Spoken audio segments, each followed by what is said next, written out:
Hey guys, tonight we descend into the lavish, absurd, and occasionally unsanitary world of 18th century France, where social inequality, political incompetence, and absolutely no concept of economic responsibility collided in spectacular fashion. So, before you get comfortable, take a moment to like the video and subscribe, but only if you genuinely enjoy what I do here. And let me tell you, what we're diving into today makes modern political turmoil look like a polite disagreement over tax policy. Picture this. You're living in an age where your social status was determined by birth lottery. Economic policy was basically hoping really hard that poor people wouldn't notice they were starving. And the concept of fair taxation meant the rich paid nothing while everyone else funded the party. In this world, revolution wasn't just political upheaval. It was a social earthquake, a cultural catastrophe, and often a one-way ticket to some truly creative forms of execution that would make modern politicians weep with gratitude for their simple Twitter controversies. Let's be clear about something. Right from the start, the French Revolution wasn't just some dusty historical event where angry peasants got a bit rowdy.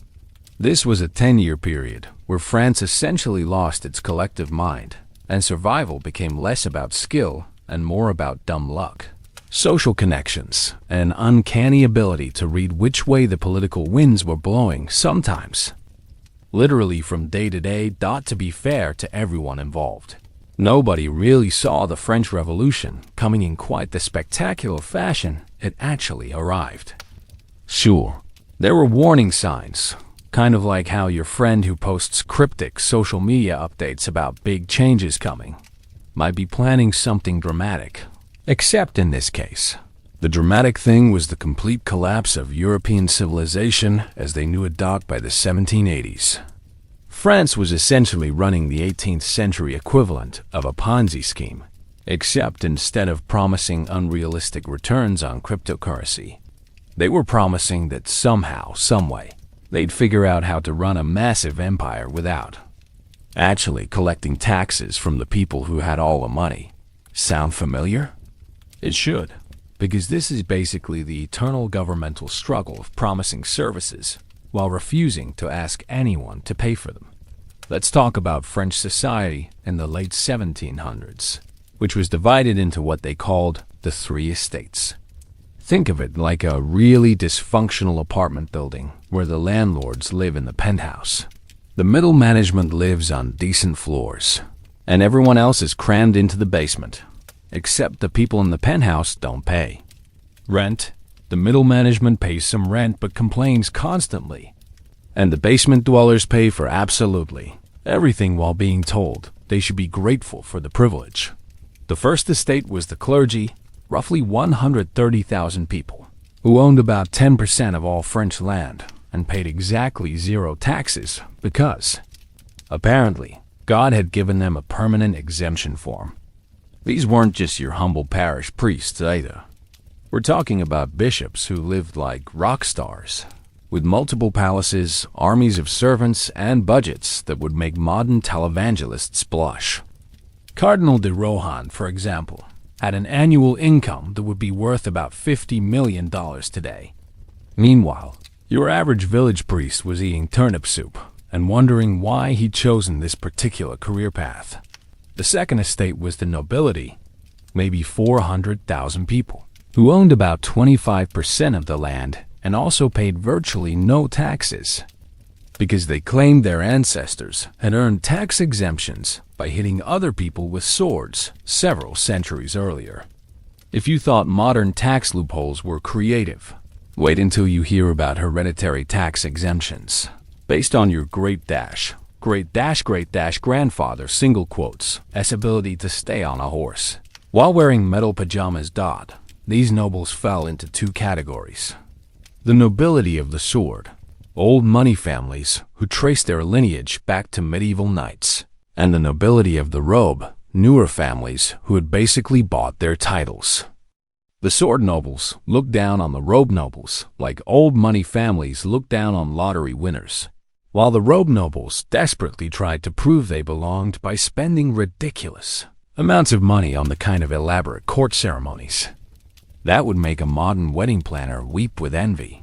And yet, here's where it gets really interesting. Many of these nobles were actually broke.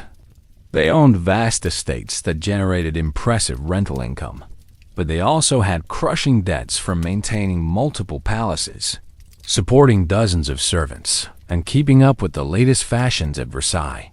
Think of them as the 18th century equivalent of people who drive luxury cars they can't afford to maintain impressive credit card debt. Then there was the third estate. Everyone else.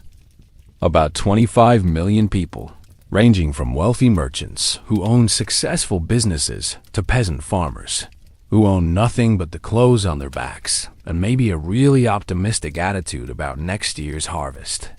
This group paid all the taxes, did all the work, and had absolutely no political representation that mattered.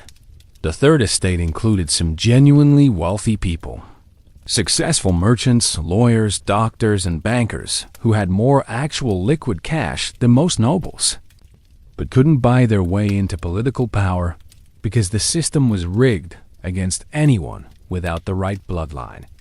These were the people who would later become the revolutionary leadership, educated, wealthy, and absolutely furious about being treated like second-class citizens despite basically running the economy down, of course. The vast majority of the third estate were peasants, and their situation was, well, let's just say, grim would be putting it kindly. About 80% of French people were rural peasants who lived in conditions that would make modern poverty look comfortable. They typically lived in one-room houses with dirt floors, shared the space with their livestock, and considered meat a luxury food they might see a few times a year. These peasants were subject to a bewildering array of feudal obligations that hadn't been updated since the Middle Ages. They owed labor service to their local lord, paid rent for their land, paid taxes to the king, paid tithes to the church, and were subject to dozens of smaller fees and obligations that basically ensured they could never get ahead financially. It was like having every possible subscription service automatically renewing itself while your income stayed exactly the same. Meanwhile, the French government was hemorrhaging money faster than a startup with unlimited venture capital funding. France had been fighting expensive wars for decades.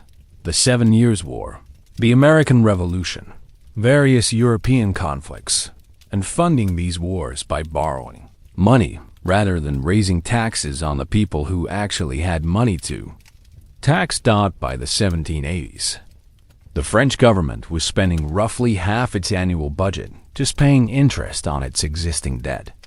That's right, not paying down the principal, just covering the interest payments. It was like making minimum payments on a credit card with a balance so high that the interest charges exceed your monthly income. Eventually, even the most optimistic financial advisors have to admit that this system might have some fundamental flaws. The government's financial situation was made worse by France's tax system, which can only be described as aggressively stupid. The people with the most money, clergy and nobility, paid no direct taxes. The people with moderate money, wealthy third estate members, paid some taxes but had ways to minimize them. The people with no money, peasants, paid taxes on everything: their income, their property, their salt consumption, even the number of windows in their houses. Still, the French monarchy kept doubling down on this system because changing it would require admitting that maybe, just maybe, asking poor people to fund the lifestyle of rich people wasn't a sustainable economic model. King Louis XVI, who would later lose his head over these decisions, was by all accounts a decent person who genuinely wanted to help his subjects.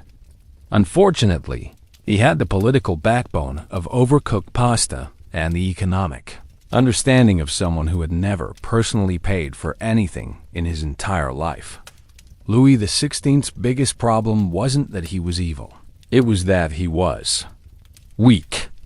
When his finance ministers suggested radical reforms, like making nobles pay taxes, he'd initially agree, then back down the moment the nobles complained. It was like watching someone try to discipline their children by making threats they never follow through on. Except in this case, the children were armed aristocrats with the power to make his life miserable. The Queen, Marie Antoinette, became a convenient scapegoat for the monarchy's problems, though probably unfairly. Yes, she was extravagant and tone-deaf, but she wasn't actually responsible for France's financial crisis anymore. Then a trophy wife is responsible for her husband's gambling debts. Still, she made an excellent villain for revolutionary propaganda, because she was foreign, Austrian, fashionable, and had allegedly said, "Let them eat cake," when told the peasants had no bread. Though she probably never said this, and even if she had, it would have been more clueless than malicious.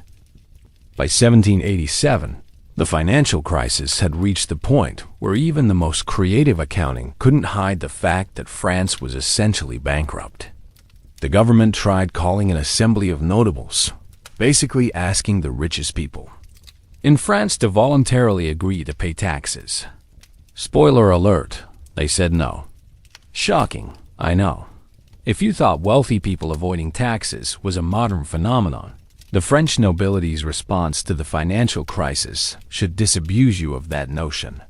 When presented with clear evidence that their tax exemptions were bankrupting the country, their response was essentially, "Sounds like a you problem, not an us problem."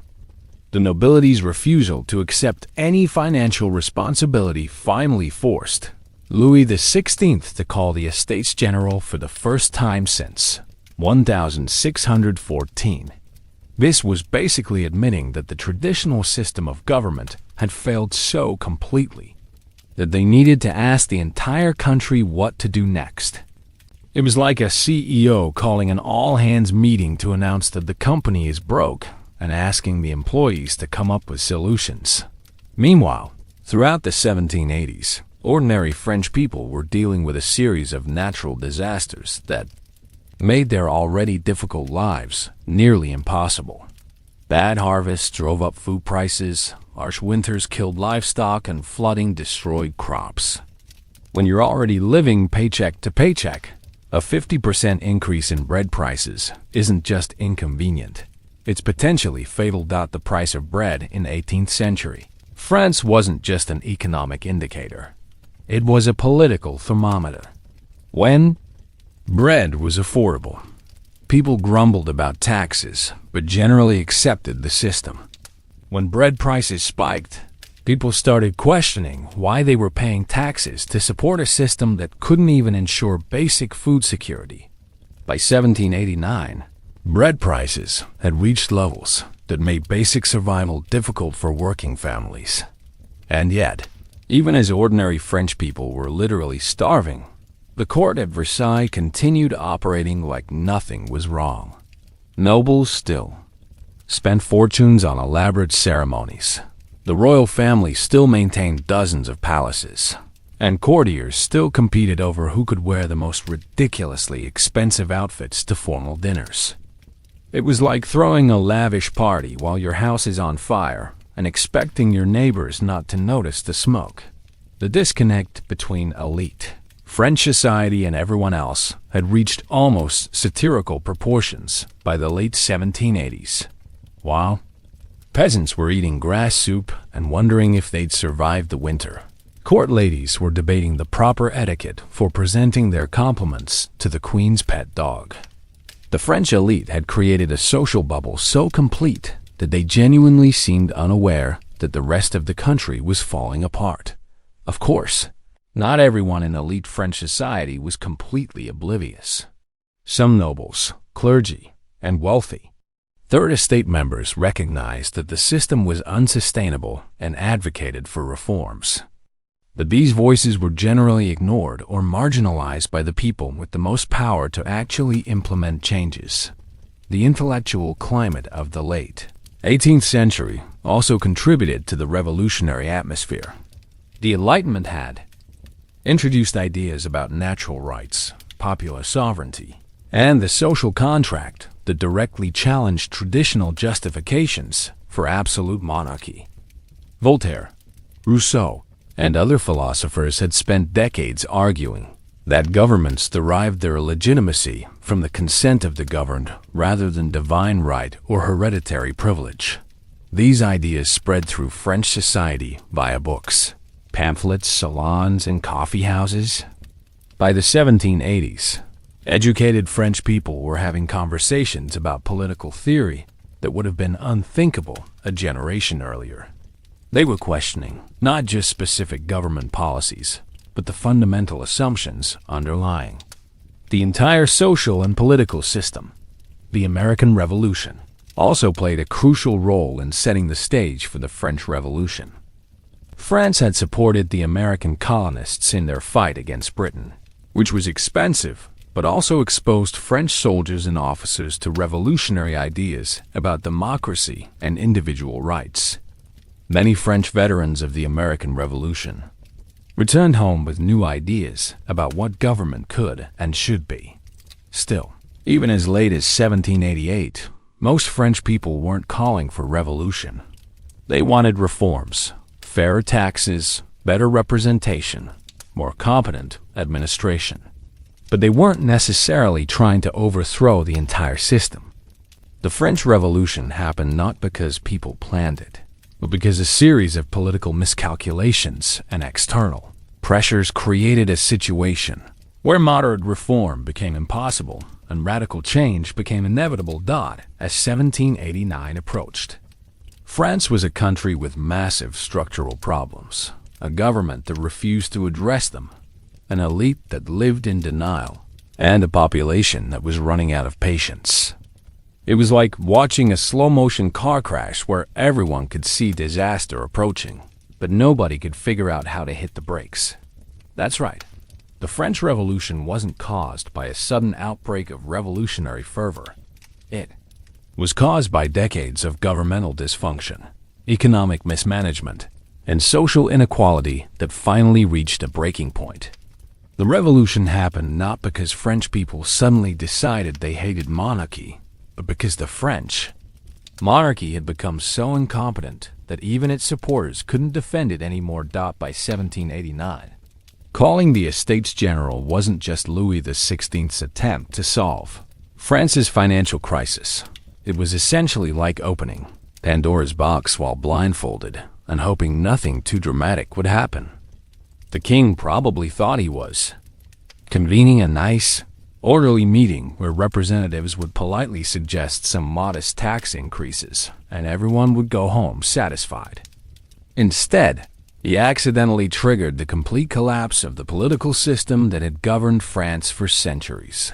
Let's be honest about what the States General was supposed to be: a medieval institution designed for a feudal society, where everyone knew their place and accepted it.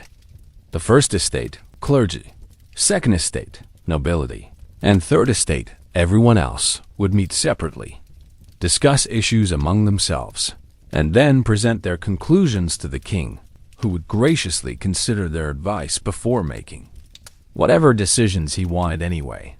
The problem was that French society in 1789 bore virtually no resemblance to French society in 1614, the last time this particular governmental antique had been wheeled out of storage.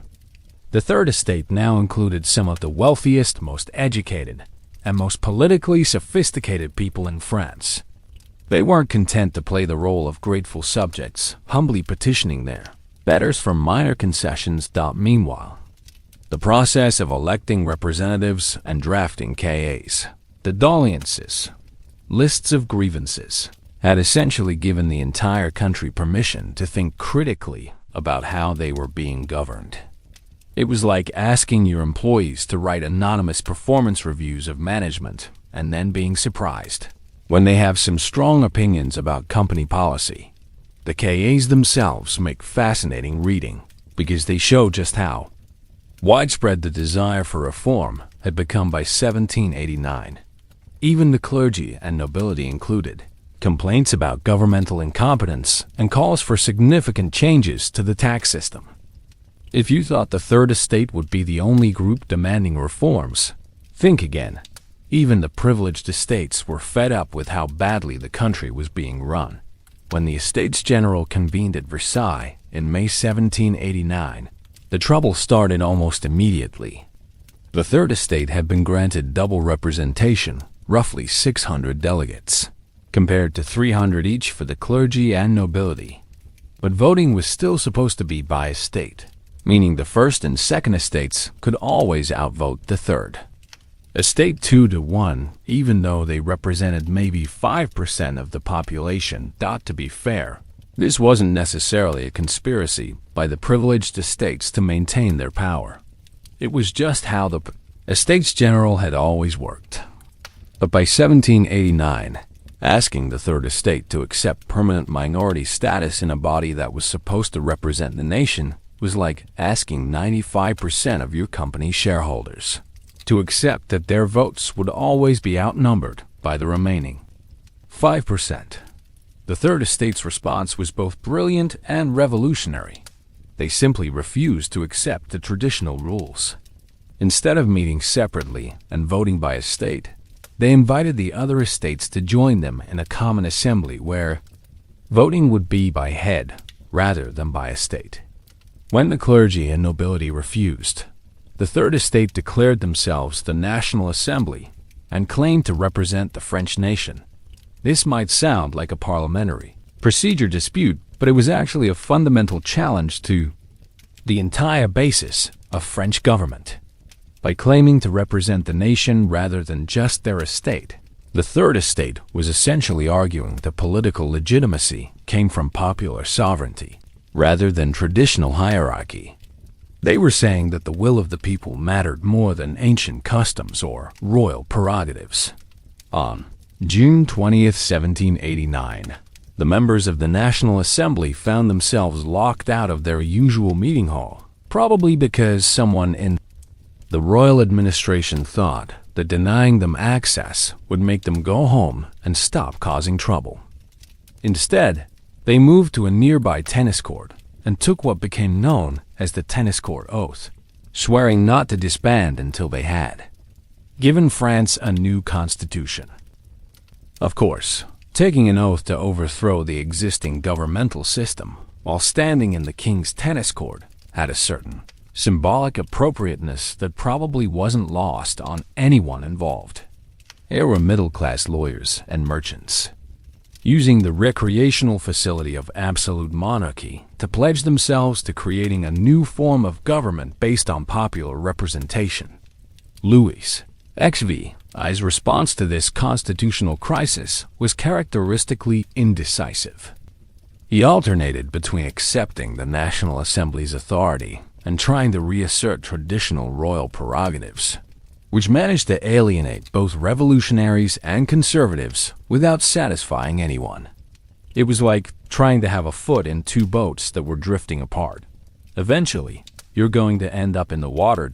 Meanwhile, the economic and social tensions that had triggered the political crisis were getting worse rather than better.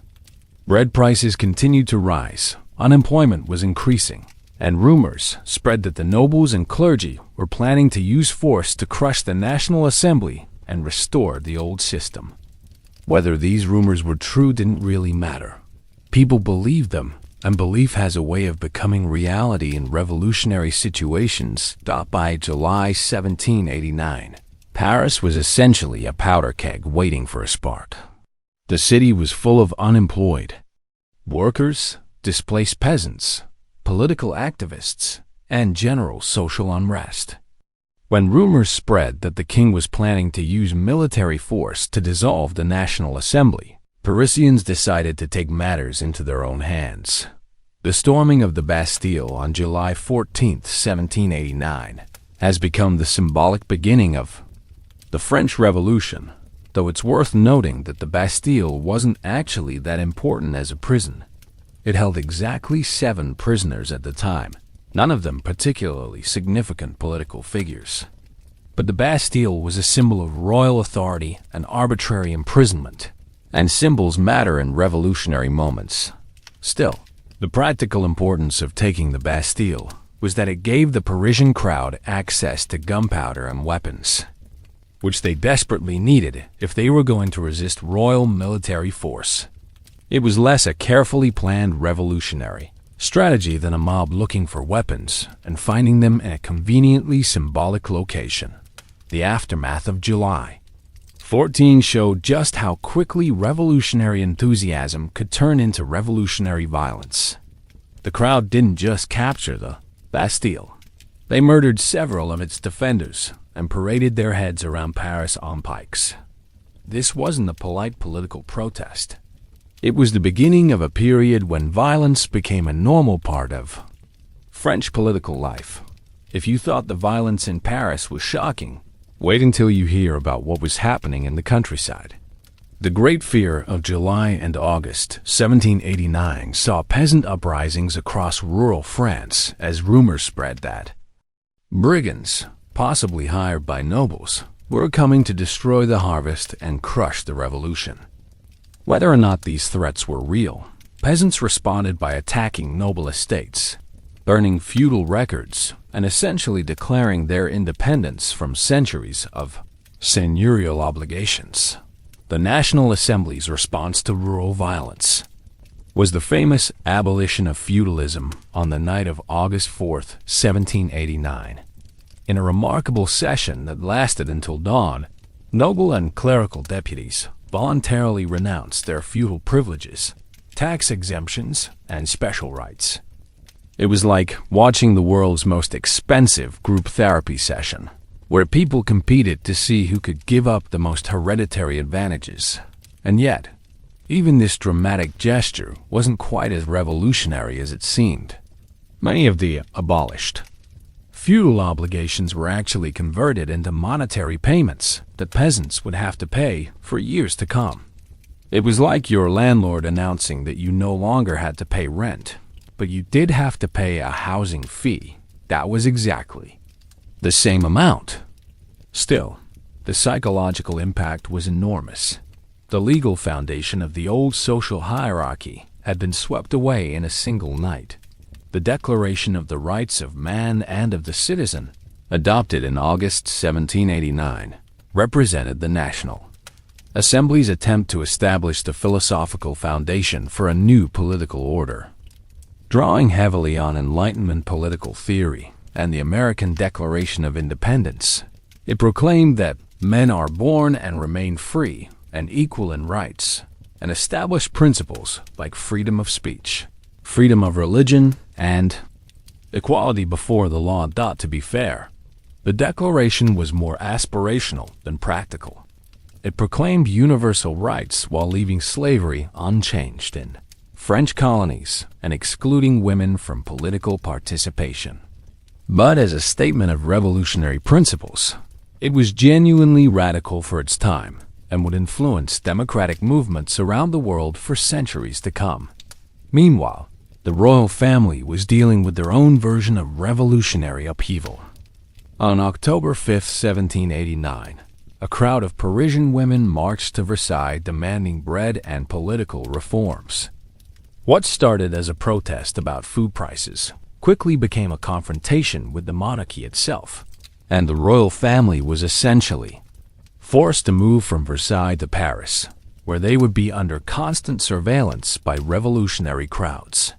The October days marked the end of absolute monarchy in France, even though it would take several more years for this reality to be formally acknowledged. Once the king was in Paris, he was no longer the sovereign ruler of France. He was essentially a prisoner of the revolution, forced to approve whatever legislation the National Assembly put in front of him. By early 1790, it was becoming clear that the moderate phase of the revolution, the part where everyone thought they could reform the monarchy rather than abolish it, was running into serious problems. The National Assembly had proclaimed grand principles and abolished old institutions, but they were struggling to create functional alternatives. The civil constitution of the clergy, passed in July 1790, required all French priests to swear an oath of loyalty to the new revolutionary government and essentially turned the Catholic Church into a department of the state. This might sound like a reasonable administrative reform, but it split French Catholicism down the middle and created a religious schism that would have profound political consequences. Roughly half of French priests refused to take the oath, creating a distinction between constitutional priests who supported the revolution and refractory priests who opposed it. Since the Catholic Church was central to daily life in most French communities, this religious split became a political and social divide that affected virtually every family in the country. Of course, the National Assembly's attempt to rationalize and modernize French institutions extended far beyond the church. They redrew administrative boundaries, standardized weights and measures, abolished guilds and internal trade barriers, and generally tried to create a unified, efficient national government. In many ways, these reforms were remarkably successful and would have lasting benefits for French economic development. Still, the pace and scope of change was overwhelming for many French people. Within 2 years, the revolution had abolished feudalism, restructured the church, redrawn the map, changed the calendar, and proclaimed that all men were created equal.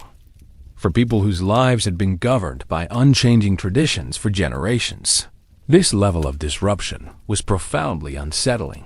The revolution was also creating new forms of political participation that had never existed in France before.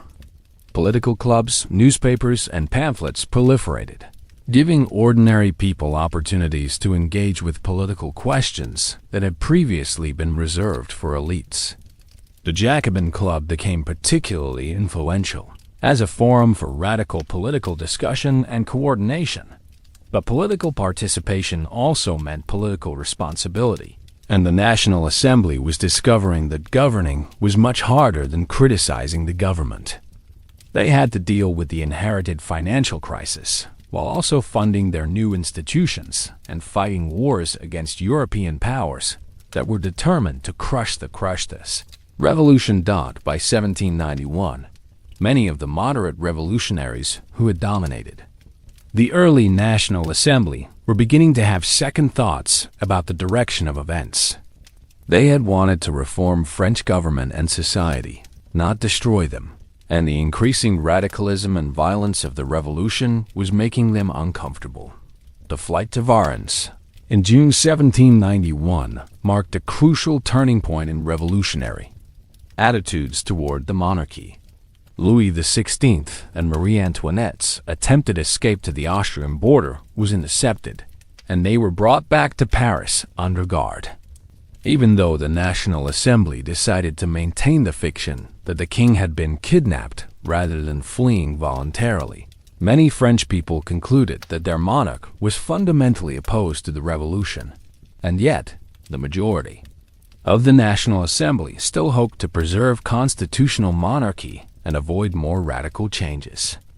The Constitution of 1791 attempted to create a system where the king would remain head of state, but with severely limited powers, while real authority would rest with the elected legislative assembly. This compromise satisfied almost no one. Republican radicals thought it gave too much power to a monarch who had proven his hostility to the revolution. Conservative royalists thought it stripped the king of his legitimate authority and reduced him to a powerless figurehead. European monarchs saw it as a dangerous precedent that might inspire revolutionary movements in their own countries. The declaration of war against Austria in April 1792 was probably the single most important decision of the entire revolutionary period, though it wasn't necessarily intended to be revolutionary at all. Many moderate revolutionaries supported the war because they thought military success would stabilize the new constitutional government and prove its legitimacy to skeptical European powers. Instead, the war radicalized French politics by creating a permanent state of emergency where normal constitutional procedures could be suspended in the name of defending the revolution. Military defeats led to accusations of treason against political opponents, while military victories were credited to revolutionary fervor rather than professional competence. If you thought French politics were complicated before the war, just wait. By the summer of 1792, Paris was full of rumors about royalist conspiracies, Austrian spies, and counter-revolutionary plots. Whether or not these threats were real, the atmosphere of paranoia and suspicion made rational political discourse almost impossible. The massacre at the Champ de Mars in July 1791, where the National Guard fired on Republicans demonstrating for the abolition of the monarchy, had already shown that the revolution was willing to use violence against its own supporters when they became too radical. By 1792, the boundaries between legitimate political opposition and treasonous conspiracy had become dangerously blurred. Meanwhile, the sans-culottes, the radical working-class movement in Paris, were becoming an independent political force with their own agenda and their own methods. They supported the revolution, but their version of revolutionary politics was more democratic, more egalitarian, and more violent than what most middle-class revolutionaries had in mind. The sans-culottes got their name from their rejection of aristocratic fashion, specifically their refusal to wear the knee breeches, culottes, that were standard among the upper classes. Instead, they wore long trousers, which might sound like a trivial fashion choice, but was actually a powerful political statement about rejecting social hierarchy and aristocratic privilege. By August 1792, the combination of military defeats, economic problems, and political polarization had created a situation where the moderate constitutional monarchy established by the Constitution of 1791 could no longer function effectively. The storming of the Tuileries Palace on August 10, 1792, effectively ended the first phase of the French Revolution and began the much more radical phase that would culminate in the Reign of Terror. That's right, what most people think of as the French Revolution. Guillotines, radical politics, mass executions, was actually the second phase of a revolutionary process that had begun with much more moderate goals. The people who stormed the Bastille in 1789 were mostly interested in political reform and constitutional monarchy. The people who stormed the Tuileries in 1792 were ready to abolish the monarchy entirely and create a democratic republic. Of course, the transition from moderate reform to radical revolution didn't happen overnight, and it wasn't inevitable. At several points between 1789 and 1792, different political choices might have led to different outcomes, but the combination of war, economic crisis, and political polarization created a dynamic where moderate positions became increasingly untenable and radical solutions became increasingly attractive. Sound familiar? It should, because this pattern, where political crises lead to increasing polarization, which leads to the collapse of moderate positions, which leads to radical outcomes that nobody initially intended, is one of the most common ways that stable political systems collapse. If you thought the first 3 years of the French Revolution were chaotic, well, you clearly haven't been paying attention to the part where things get really interesting. By September 1792, France had abolished the monarchy, declared itself a republic, and was fighting wars against most of Europe while dealing with civil war at home. And yet, somehow, the revolutionaries decided that what this situation really needed was more ideological purity and significantly more executions. Let's be clear about what the situation looked like by the fall of 1792. The Prussian army was marching toward Paris. The French military was in disarray. The economy was collapsing. Counter-revolutionaries were organizing uprisings in several regions, and the political leadership was split between moderate Girondins who wanted to slow down the pace of change, and radical Jacobin who thought the revolution needed to become more extreme, not less. In this context, The September massacres of 1792 represented a crucial turning point in revolutionary violence. Over the course of 5 days, Parisian crowds broke into prisons and murdered between 1,100 and 1,400 prisoners, including many who had no connection to counter-revolutionary activities. They killed common criminals, prostitutes, and even children, apparently believing that eliminating undesirable elements would somehow purify the revolution. To be fair, the September massacres weren't ordered by any official government body. They represented the spontaneous action of crowds who believed they were saving the revolution from internal enemies.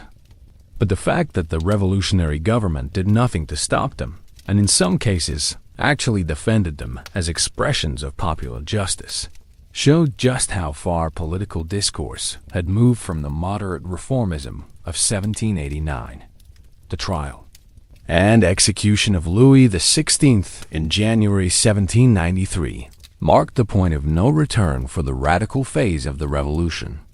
Once you've publicly beheaded your king, you can't really go back to moderate constitutional monarchy. You've committed yourself to a path that leads either to complete revolutionary victory or complete revolutionary defeat. Meanwhile, the National Convention, which had replaced the Legislative Assembly after the fall of the monarchy, was discovering that running a country in the middle of multiple wars and civil uprisings required considerably more ruthless efficiency than the democratic deliberation they had originally envisioned. The Committee of Public Safety, established in April 1793, was supposed to be a temporary emergency government that would coordinate national defense until the crisis passed. Of course, temporary emergency governments have a way of becoming permanent, especially when the emergency never seems to end. The Committee of Public Safety quickly evolved into the de facto government of France, with powers that would have made Louis XVI jealous. They could order arrests, executions, and military campaigns without consulting the National Convention, and they justified all of this by claiming to represent the general will of the French people. The concept of the general will, borrowed from Rousseau's political philosophy, became central to Jacobin political theory and practice. According to this logic, the revolution represented the true interests of the French people, even if many actual French people disagreed with revolutionary policies. Opposition to the revolution wasn't legitimate political dissent. It was evidence of corruption by foreign enemies, or selfish interests that prevented people from recognizing their own best interests. And yet, this philosophical framework created a logical trap that would ultimately destroy the revolutionary government. If the general will was always correct, and the revolution represented the general will, then any criticism of revolutionary policy must be counter-revolutionary. This meant that political debate became increasingly impossible, since questioning specific policies could be interpreted as treason against the people themselves. Maximilien Robespierre emerged as the most important figure in the Committee of Public Safety and the leading theorist of revolutionary virtue. A provincial lawyer from Arras, Robespierre had been a relatively minor figure in the early revolution, but his combination of ideological consistency, organizational skill, and absolute certainty about the rightness of his cause made him perfectly suited to lead the radical phase of the revolution. Robespierre genuinely believed that the revolution could create a new kind of human society based on virtue, equality, and devotion to the public good. He saw himself as an incorruptible servant of the people, fighting against the forces of corruption and selfishness that had plagued human societies throughout history. This wasn't cynical political calculation. It was sincere idealism, which made it both more admirable and more dangerous. Still, Robespierre's vision of virtuous republicanism required eliminating everyone who stood in its way. Enemies of virtue included obvious targets like nobles and priests, but also moderate revolutionaries who lacked sufficient enthusiasm, radicals who advocated different revolutionary strategies, and ordinary citizens who seemed more concerned with their personal interests than the public good. The law of suspects, passed in September 1793, essentially legalized the arbitrary arrest of anyone who seemed insufficiently enthusiastic about the revolution. The definition of suspect was so broad that it could include virtually anyone. People who couldn't prove their civic virtue, people who had supported the old regime, people who criticized current government policies, or people who associated with any of the above categories. By early 1794, the revolutionary government was arresting and executing people at an unprecedented rate. The Revolutionary Tribunal in Paris was processing cases so quickly that trials became mere formalities. Defendants were lucky if they got a few minutes to defend themselves before being sentenced to death. The guillotine, which had been introduced as a humane and egalitarian method of execution, was working overtime to keep up with the demand. The irony of the guillotine's role in the terror wasn't lost on anyone with a sense of historical perspective. Dr. Joseph Ignace Guillotine had originally proposed his machine as a reform, a quick, painless method of execution that would be available to all social classes rather than being reserved for nobles. Previously, commoners were hanged while nobles got the privilege of beheading, which was considered more dignified. The guillotine was supposed to democratize death, and yet by 1794, the guillotine had become the symbol of revolutionary excess rather than revolutionary justice.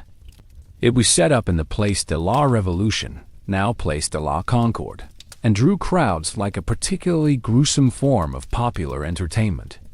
People would pack lunches and bring their families to watch executions, with vendors selling programs, listing the day's victims and their alleged crimes. The psychology of revolutionary violence during the terror reveals some uncomfortable truths about human nature under extreme circumstances. Many of the people cheering at executions weren't sadistic monsters. They were ordinary citizens who had convinced themselves that eliminating enemies of virtue was necessary for creating a better society. They had developed what we might now recognize as a totalitarian mindset, where violence against designated enemies felt not just justified but morally required. Meanwhile, the definition of enemy of the revolution kept expanding to include new categories of suspects. The de-Christianization campaign targeted not just refractory priests, but anyone who showed excessive religious devotion. The campaign against federalism targeted anyone who suggested that local communities might have interests that differed from those of the central government in Paris. The war on economic crime targeted merchants, shopkeepers, and farmers who were accused of profiteering or hoarding. Of course, the revolutionary government's attempts to control the economy through price controls and requisitions created artificial shortages that made hoarding and black market activity almost inevitable. When you set the official price of bread below the cost of production, bakers either go out of business or find illegal ways to make up the difference. But rather than acknowledging these economic realities, the government blamed shortages on the moral failings of greedy merchants. The Festival of the Supreme Being in June 1794 represented Robespierre's attempt to create a new civic religion that would replace traditional Christianity while avoiding the atheism that he thought was corrupting public morality. The festival was an elaborate public ceremony designed to celebrate reason, virtue, and devotion to the public good, with Robespierre himself serving as the high priest of this new civic cult. To be fair, the Festival of the Supreme Being was genuinely impressive as political theater. Thousands of participants, elaborate costumes, carefully choreographed ceremonies, and inspiring music created a powerful emotional experience for many attendees. But it also highlighted Robespierre's increasing tendency toward megalomaniacal behavior and his growing isolation from other revolutionary leaders.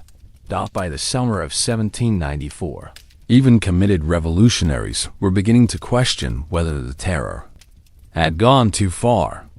The execution of prominent revolutionary leaders like Georges Danton and Camille Desmoulins had shown that nobody was safe from accusations of counter-revolutionary activity. If heroes of the early revolution could be guillotined for insufficient virtue, then anyone could be next. The Great Terror of June and July 1794 saw the pace of executions accelerate even further, with over 1,300 people guillotined in Paris alone during those 2 months. The Revolutionary Tribunal was processing cases so quickly that they were executing people in batches, sometimes dozens per day. The prisons were overflowing with suspects awaiting trial, and new laws made it even easier to obtain death sentences. Still, the terror wasn't just about political repression. It was also about creating a new kind of society based on revolutionary principles. The government abolished slavery in French colonies, granted citizenship to free people of color, established public education, created welfare programs for the poor, and promoted women's rights, though with significant limitations. Many of these reforms were genuinely progressive and wouldn't be fully implemented in other countries for decades or centuries. And yet, the combination of idealistic goals and ruthless methods created a dynamic that was ultimately self-destructive. The revolutionary government was trying to create a society of virtue through the systematic use of violence, which created obvious contradictions that became increasingly difficult to ignore. How do you promote human dignity by executing people? For insufficient enthusiasm? How do you create a free society by silencing all dissent? The provincial experience of the terror varied considerably depending on local conditions and the attitudes of local officials. Some regions saw relatively little violence, while others experienced mass executions that decimated entire communities. Lyon, which had rebelled against the National Convention, was subjected to particularly brutal repression that included mass executions by cannon fire, literally blowing prisoners apart with artillery. The revolt in the Vendée represented the most serious internal threat to the revolutionary government and prompted some of its most extreme responses. The Vendéens were mostly Catholic peasants who opposed the civil constitution of the clergy and the military draft, but the government portrayed their rebellion as a royalist conspiracy supported by foreign enemies. The military campaign against the Vendée included systematic destruction of villages, mass executions of civilians, and what would now be recognized as ethnic cleansing. Meanwhile, the war against the European coalition was actually going quite well for France by 1794. The initial military disasters that had helped trigger the radical phase of the revolution had been replaced by a series of impressive victories that secured French borders and even expanded French territory. Ironically, military success reduced the external threats that had originally justified emergency measures, making it harder to defend the continuation of the terror. The economic policies of the terror also created increasing problems by 1794. Price controls had led to widespread shortages and black market activity, while requisitions of food and supplies had alienated rural populations. The government's attempts to fund the war through paper money had triggered inflation that eroded the purchasing power of urban workers, the very people who were supposed to be the main beneficiaries of revolutionary policies. Robespierre's response to these mounting problems was to call for even greater ideological purity and more extensive use of terror against enemies of virtue. In his final speeches to the National Convention, he suggested that the revolution was being undermined by a vast conspiracy of corrupt officials who were sabotaging virtuous policies for their own selfish benefit. He implied that extensive purges would be necessary to eliminate these enemies, though he was deliberately vague about who exactly would be targeted. The problem with Robespierre's approach was that virtually everyone in the revolutionary government had reason to fear that they might be included in his next round of purges. Members of the Committee of Public Safety, the National Convention, and the Paris Commune all had political enemies who might denounce them as insufficiently virtuous, corrupt, or secretly counter-revolutionary. On 9 Thermidor Year 2, July 27th, 1794, a coalition of Robespierre's enemies in the National Convention finally moved against him. The details of the coup are complex and involved considerable behind-the-scenes maneuvering, but the basic dynamic was simple. Enough people had decided that Robespierre was more dangerous to them personally than any external threats to the revolution. The irony of Robespierre's fall was that he was destroyed by the same mechanisms he had used to destroy his enemies. He was accused of corruption, tyranny, and betraying the revolution, the same charges that had been used to justify the execution of countless previous victims. His supporters' attempts to rally the sans-culottes failed, partly because many working-class Parisians had grown tired of the constant political turmoil and economic hardship. Robespierre's execution on 10 Thermidor marked the effective end of the Terror, though it would take several more months for the new government to fully dismantle the machinery of repression. The Thermidorian reaction, as historians call the period after Robespierre's fall, represented a deliberate attempt to return to more moderate policies and restore some measure of political stability. Of course, the end of the Terror didn't solve France's fundamental problems. The country was still at war, still dealing with economic crisis, and still deeply divided over the legacy of the revolution. The Thermidorian government faced the challenging task of preserving revolutionary gains while avoiding revolutionary excess, and their success was mixed at best. The White Terror that followed the end of the official terror saw revenge killings of former Jacobin and supporters of Robespierre, particularly in southern France. It turns out that when you spend several years encouraging people to solve political problems through violence, they don't necessarily stop being violent just because you change the official policy. The cycle of revenge and counter-revenge that characterized the Terror continued even after the guillotine stopped working overtime. Still, the Thermidorian period did see significant changes in revolutionary politics. The new constitution of Year 3, 1795, created a more moderate republican government with greater protections for individual rights and property. The Directory, which governed France from 1795 to 1799, represented an attempt to create stable constitutional government without either the radicalism of the Terror or the restoration of the old regime. And yet, the Directory proved incapable of solving France's ongoing problems, and its weakness ultimately led to the coup of 18 Brumaire, November 9, 1799. That brought Napoleon Bonaparte to power. The failure of moderate republicanism during the Directory period helped justify Napoleon's argument that France needed strong authoritarian government to preserve the gains of the revolution while maintaining domestic order. That's right. The French Revolution, which had begun with demands for constitutional monarchy and ended with radical republicanism, ultimately culminated in military dictatorship. It's a sobering reminder that revolutionary movements often end up in places that nobody initially intended, and that the gap between revolutionary ideals and revolutionary realities can be enormous. Sound familiar?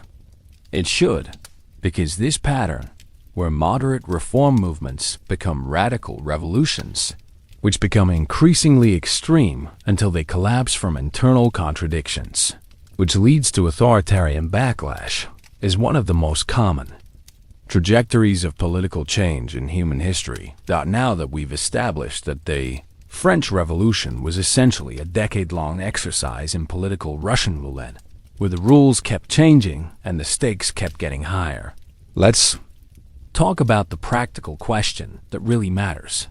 How exactly did ordinary people survive this mess?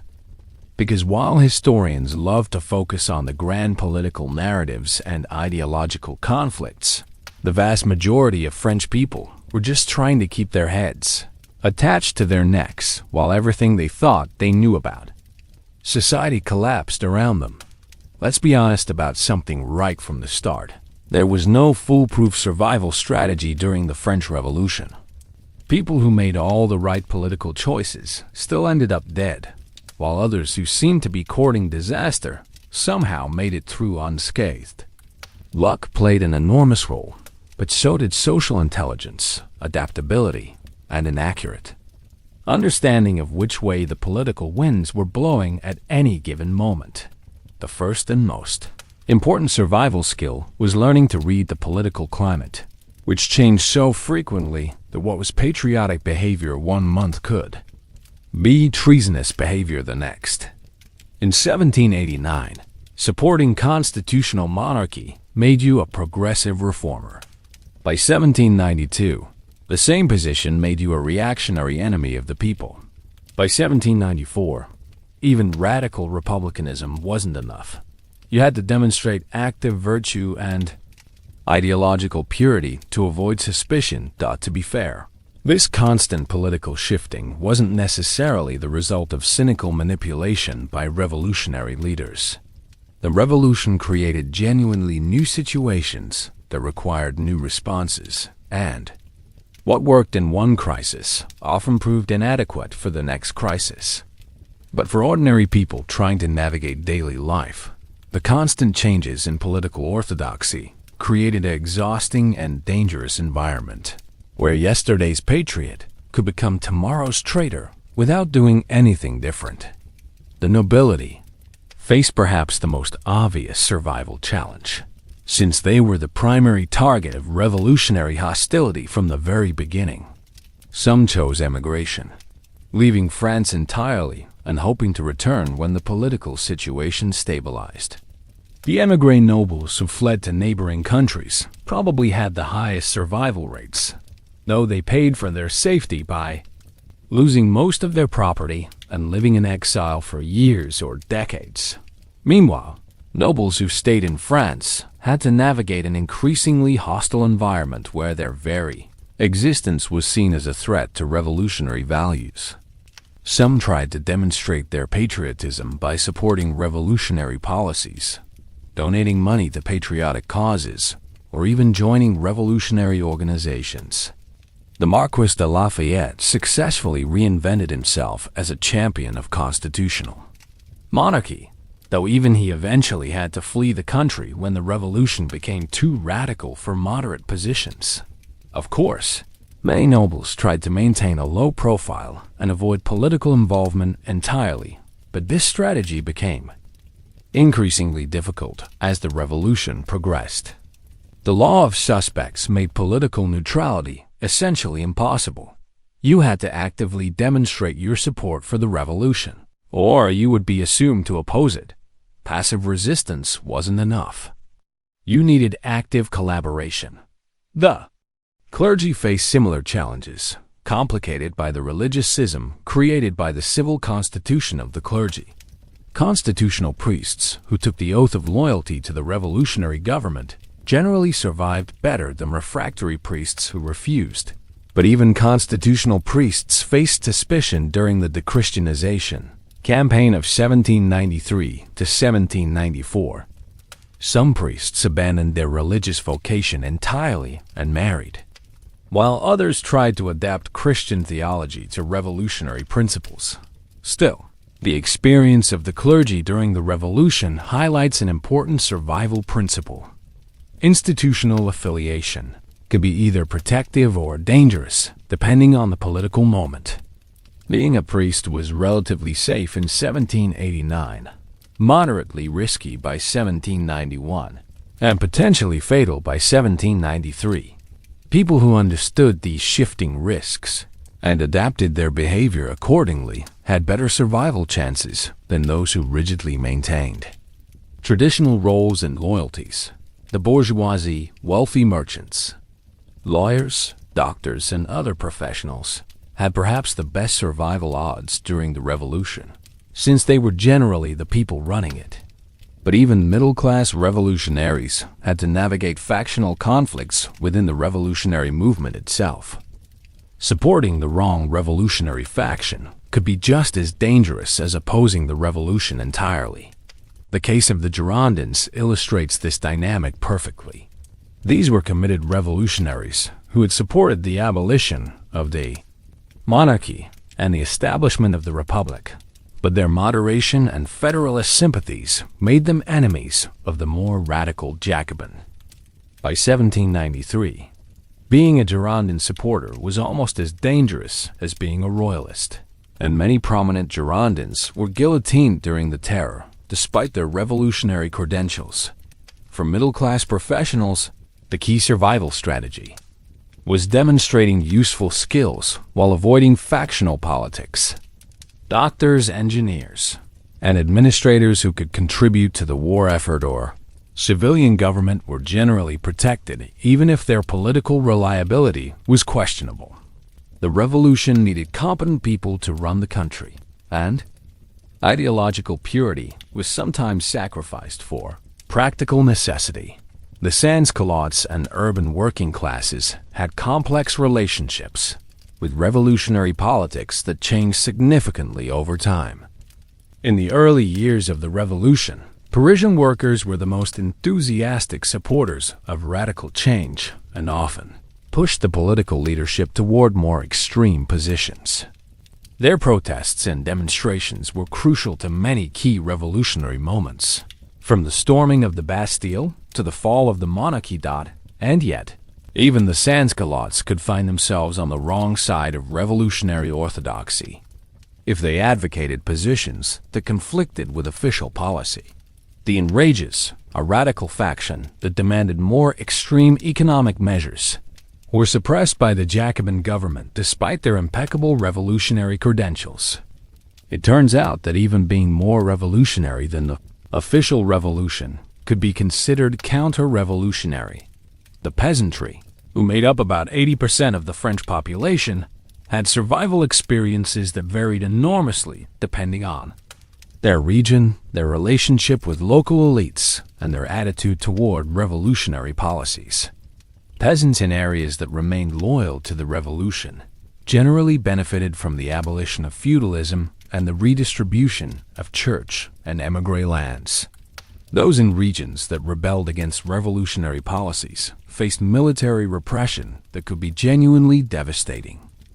Meanwhile, the revolution's impact on rural life was complicated by the fact that many revolutionary policies were designed by urban intellectuals who had limited understanding of rural conditions.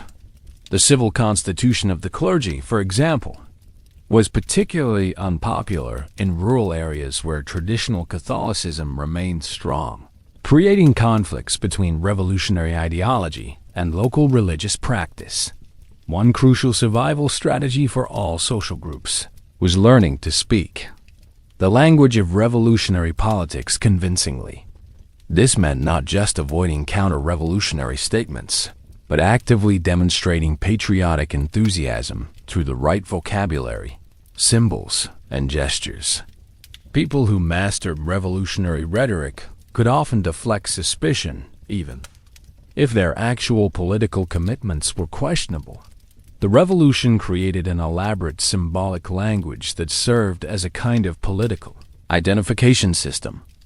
Wearing the tricolor cockade, using revolutionary terminology, participating in patriotic festivals, and demonstrating familiarity with revolutionary principles became essential survival skills. It was like learning a new language where the penalty for mispronunciation could be death. Of course, some people became genuinely committed revolutionaries and didn't need to fake their enthusiasm, but many others were essentially performing revolutionary identity while privately maintaining more traditional beliefs and values. The revolution created powerful incentives for this kind of political theater, and people who were good actors had better survival chances than those who were transparently insincere. The importance of local networks and personal relationships cannot be overstated in understanding survival during the revolution. People with strong community ties, useful family connections, or powerful patrons were generally safer than social isolated individuals. Revolutionary politics might have proclaimed universal principles, but in practice, personal relationships still mattered enormously. Still, the revolution also created opportunities for social mobility that hadn't existed under the old regime. People from modest backgrounds could advance rapidly if they demonstrated revolutionary commitment and useful skills.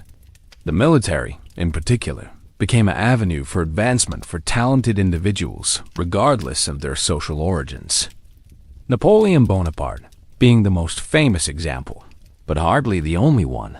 For women, survival strategies were complicated by their exclusion from formal political participation, combined with their important roles in revolutionary crowd actions and daily economic life. Women couldn't vote or hold office, but they could participate in political demonstrations, join patriotic societies, and influence revolutionary politics through informal channels. The market women of Paris, who led the march to Versailles in October 1789, illustrate how women could become important political actors despite their formal exclusion from revolutionary politics. These women used their economic roles and community networks to organize political action, and their support was crucial to the legitimacy of revolutionary governments. And yet, women who became too prominent in revolutionary politics could face the same dangers as male political leaders. Olympe de Gouges, who wrote the Declaration of the Rights of Woman and the Female Citizen, was guillotined during the Terror, partly because of her political activism. The revolution proclaimed universal principles while maintaining significant gender inequalities, creating complicated situations for women who tried to participate in revolutionary politics. The economic dimensions of survival during the revolution were just as important as the political dimensions. The revolution disrupted traditional economic relationships, created new opportunities for some people, and destroyed the livelihoods of others. Understanding these economic changes and adapting to them was crucial for survival. For example, the abolition of guilds created opportunities for skilled artisans who had previously been excluded from certain trades, but it also eliminated the economic protections that guilds had provided for their members. The nationalization of church lands created opportunities for land speculation, but it also disrupted traditional rural economic relationships. Meanwhile, the revolution's financial policies, including the issuance of assignats, paper money, backed by confiscated church lands and attempts at price controls, created inflation and shortages that affected everyone's daily life. People who understood these economic dynamics and positioned themselves accordingly generally did better than those who tried to maintain traditional economic practices. The geographic dimension of survival was also crucial. Paris was the center of revolutionary politics and the most dangerous place to be during the Terror, but it was also where opportunities for advancement were greatest.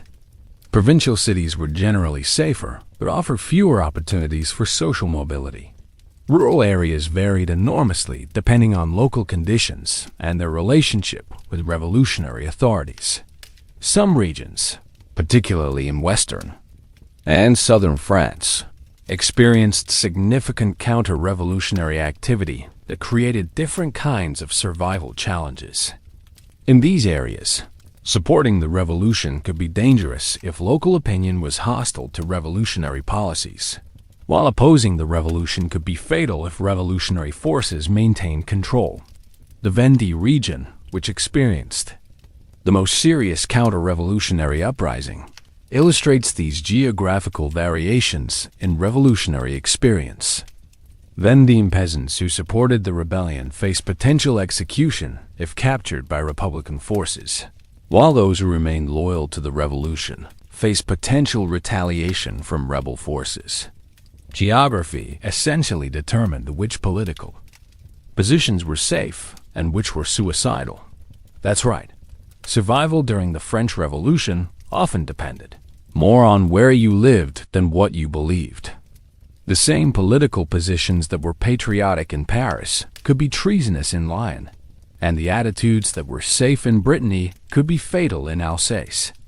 The revolution created a complex patchwork of local political climates that required constant attention and adaptation. That sound familiar? It should, because this pattern, where survival during political upheavals depends more on luck, timing, and local conditions than on moral character or political principles, is unfortunately common in human history. The French Revolution wasn't unique in creating situations where good people died for bad reasons and bad people survived through dumb luck. Let's talk about the elephant in the room, or rather, the guillotine in the public square. Because when most people think about the French Revolution, they're not picturing the fascinating debates about constitutional theory or the complex economic reforms. They're thinking about that infamous contraption that turned execution into a grotesque form of public entertainment and made beheading so efficient that it became almost industrial in scale. The guillotine deserves its reputation as the symbol of the terror, but not necessarily for the reasons most people think. It wasn't the most brutal method of execution in history. In fact, it was designed to be humane and egalitarian. The real horror of the guillotine wasn't its cruelty, but its efficiency, and the way it transformed death from a rare ceremonial event into a routine administrative procedure. To be fair to Dr. Guillotine, his machine was intended as a reform. Under the old regime, execution methods varied by social class. Nobles got the privilege of beheading, considered quick and dignified, while commoners were hanged, which was slower and often botched. The wealthy could sometimes buy their way to better executions, while the poor faced deliberately painful deaths designed to maximize suffering and deterrence. The guillotine was supposed to democratize death by providing the same quick, painless execution to everyone regardless of social status. It was an Enlightenment innovation, rational, efficient, and egalitarian. The problem was that making execution efficient also made it easier to execute a lot more people, which probably wasn't what Dr. Guillotine had in mind when he proposed his humanitarian reform, thought by the height of the terror in 1794. The guillotine in Paris was operating like a factory production line. The machine could kill someone in less than a minute, and with proper organization, dozens of people could be executed in a single session.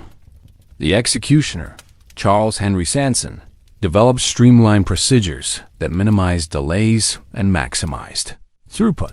Language that sounds disturbingly modern and bureaucratic for what was essentially mass murder. Meanwhile, public executions had become a form of popular entertainment that revealed some uncomfortable truths about human nature under extreme circumstances. People would arrive early to get good viewing spots. Vendors sold food and drinks to the crowds, and spectators cheered or jeered depending on their opinion of the victims. It was like a sporting event, except the main attraction was watching people die. Of course, the crowds at executions weren't necessarily bloodthirsty monsters. Many were ordinary citizens who had convinced themselves that witnessing revolutionary justice was a patriotic duty.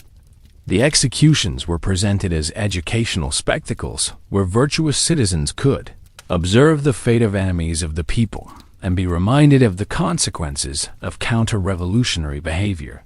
Still, the psychological impact of routine public executions on both spectators and participants was profound. Watching people die regularly tends to normalize violence and reduce empathy for victims, creating a social atmosphere where extreme measures seem reasonable and necessary. The guillotine didn't just kill individuals. It helped kill the moral inhibitions that usually prevent societies from engaging in mass violence.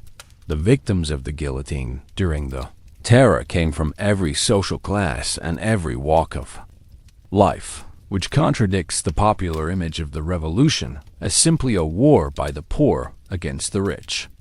Yes, many nobles and clergy were executed, but so were merchants, artisans, peasants, and even revolutionary leaders who fell out of favor.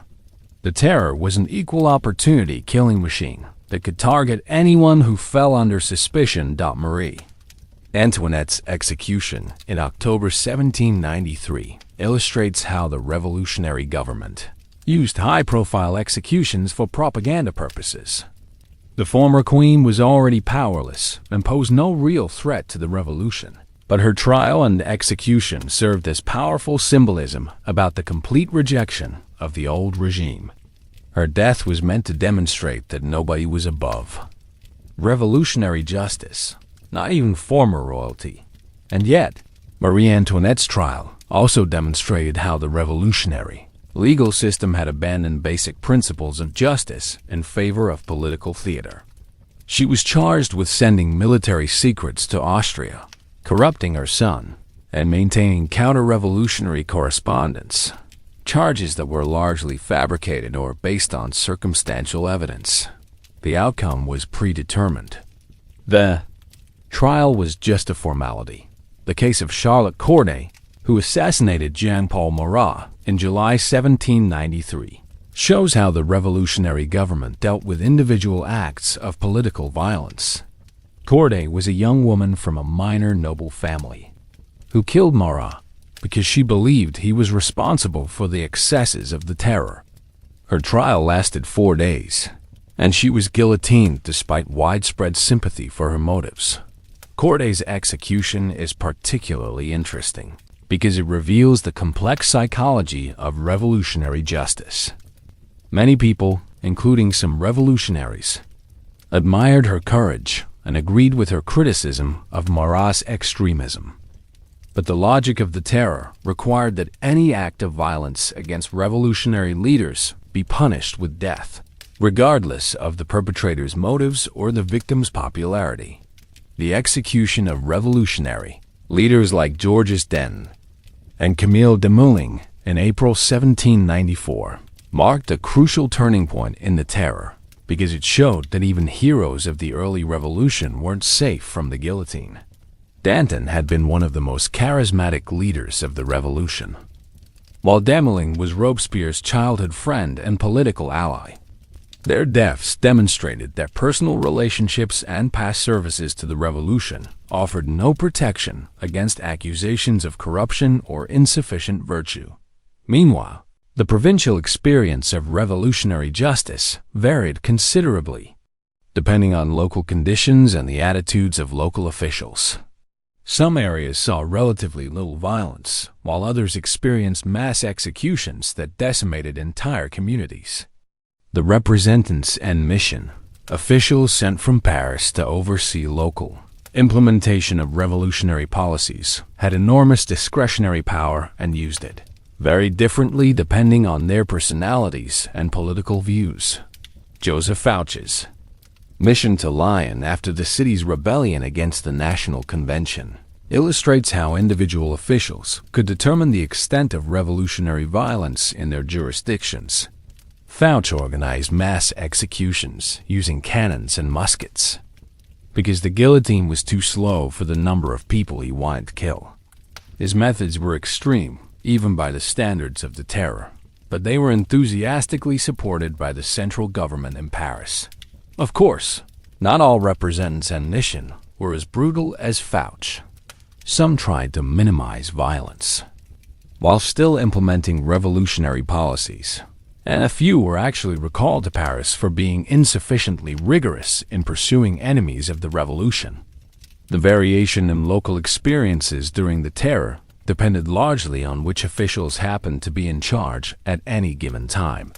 The Revolutionary Tribunal in Paris, which processed the majority of death sentences during the Terror, evolved from a relatively careful judicial body into something more resembling a bureaucratic killing machine. In the early months of the Terror, trials typically lasted several days and included testimony from witnesses and attempts at actual legal reasoning. By 1794, trials were lasting a few hours at most, and the outcome was usually predetermined. The Law of 22 Prairial, passed in June 1794, essentially eliminated legal protections for defendants in political trials. It removed the right to legal counsel, eliminated the need for witnesses, and expanded the death penalty to cover virtually any criticism of the revolution. The law was so extreme that it alarmed even many supporters of the terror, contributing to the coalition that eventually brought down Robespierre. Still, the efficiency of the terror wasn't just about legal procedures. It was also about the bureaucratic machinery that identified, arrested, and processed suspects. The Committee of General Security, which handled police functions, developed sophisticated systems for surveillance and denunciation that allowed them to monitor the political activities of ordinary citizens. It was like a primitive surveillance state, except run by idealistic revolutionaries rather than cynical authoritarians.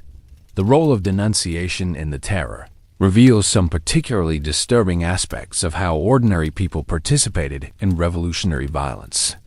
Citizens were encouraged to report suspicious behavior by their neighbors, and these denunciations often led to arrests and executions.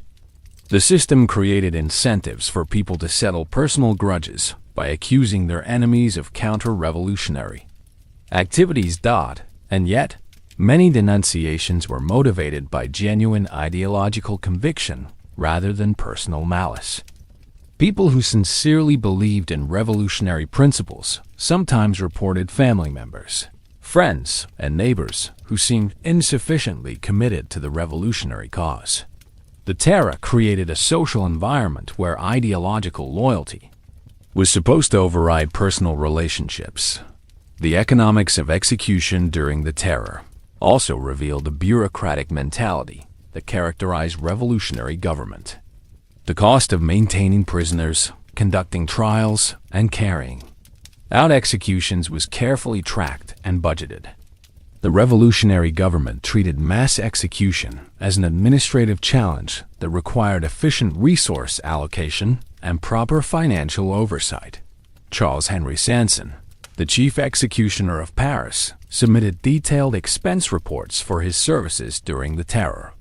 These documents, which still exist in French archives, include charges for rope, cleaning supplies, and maintenance of the guillotine. The mundane bureaucratic language used to describe mass execution is almost more horrifying than the violence itself. The psychological toll of the terror on its participants is less well documented, but probably significant. Judges, prosecutors, executioners, and other officials involved in the killing machine were processing death on an unprecedented scale, and many of them probably suffered psychological consequences that weren't recognized or treated. The revolution created a system that required ordinary people to participate in extraordinary violence. Meanwhile, the international reaction to the terror helped isolate France diplomatically and contributed to the formation of hostile coalitions that prolonged the Revolutionary Wars. European monarchs weren't just concerned about French military expansion. They were horrified by the example of a European society that had completely abandoned traditional political and social norms. The guillotine became a powerful symbol in European popular culture, representing the dangers of radical political change and popular democracy. Conservative politicians across Europe used images of the terror to argue against political reforms, claiming that any concessions to popular demands would inevitably lead to violence and social collapse. By the summer of 1794, even committed revolutionaries were beginning to question whether the terror had achieved its stated goals. The external threats that had originally justified emergency measures were largely under control. The economy remained problematic despite extensive government intervention, and the constant executions were creating more enemies than they eliminated. The Great Terror of June and July 1794 represented the final escalation of revolutionary violence before the system collapsed under its own contradictions. Over 1,300 people were guillotined in Paris during those 2 months, and the pace was accelerating when Robespierre fell. If the terror had continued at that rate, it might have killed tens of thousands more people before burning itself out. Robespierre's own execution on 10 Thermidor, July 28, 1794, was greeted with relief by many Parisians who had grown tired of the constant fear and violence. The crowds that cheered his death weren't necessarily opposed to the revolution, but they were exhausted by the terror and ready for a return to more normal political life. The end of the terror didn't immediately eliminate the guillotine from French political life. Executions continued under the Directory and Napoleon, though, at much lower rates. But the machine never again operated with the industrial efficiency that characterized the period from 1793 to 1794. The terror had pushed revolutionary violence to its logical extreme and revealed the ultimate futility of trying to create perfect society through systematic elimination of imperfect people. That's right. The guillotine wasn't just a method of execution. It was a symbol of the revolutionary attempt to solve complex social and political problems through violence.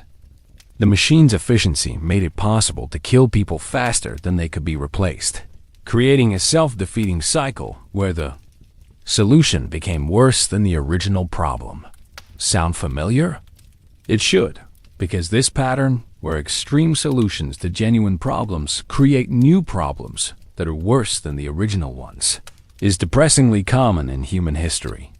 The French Revolution wasn't unique in discovering that you can't build a better society on a foundation of mass graves.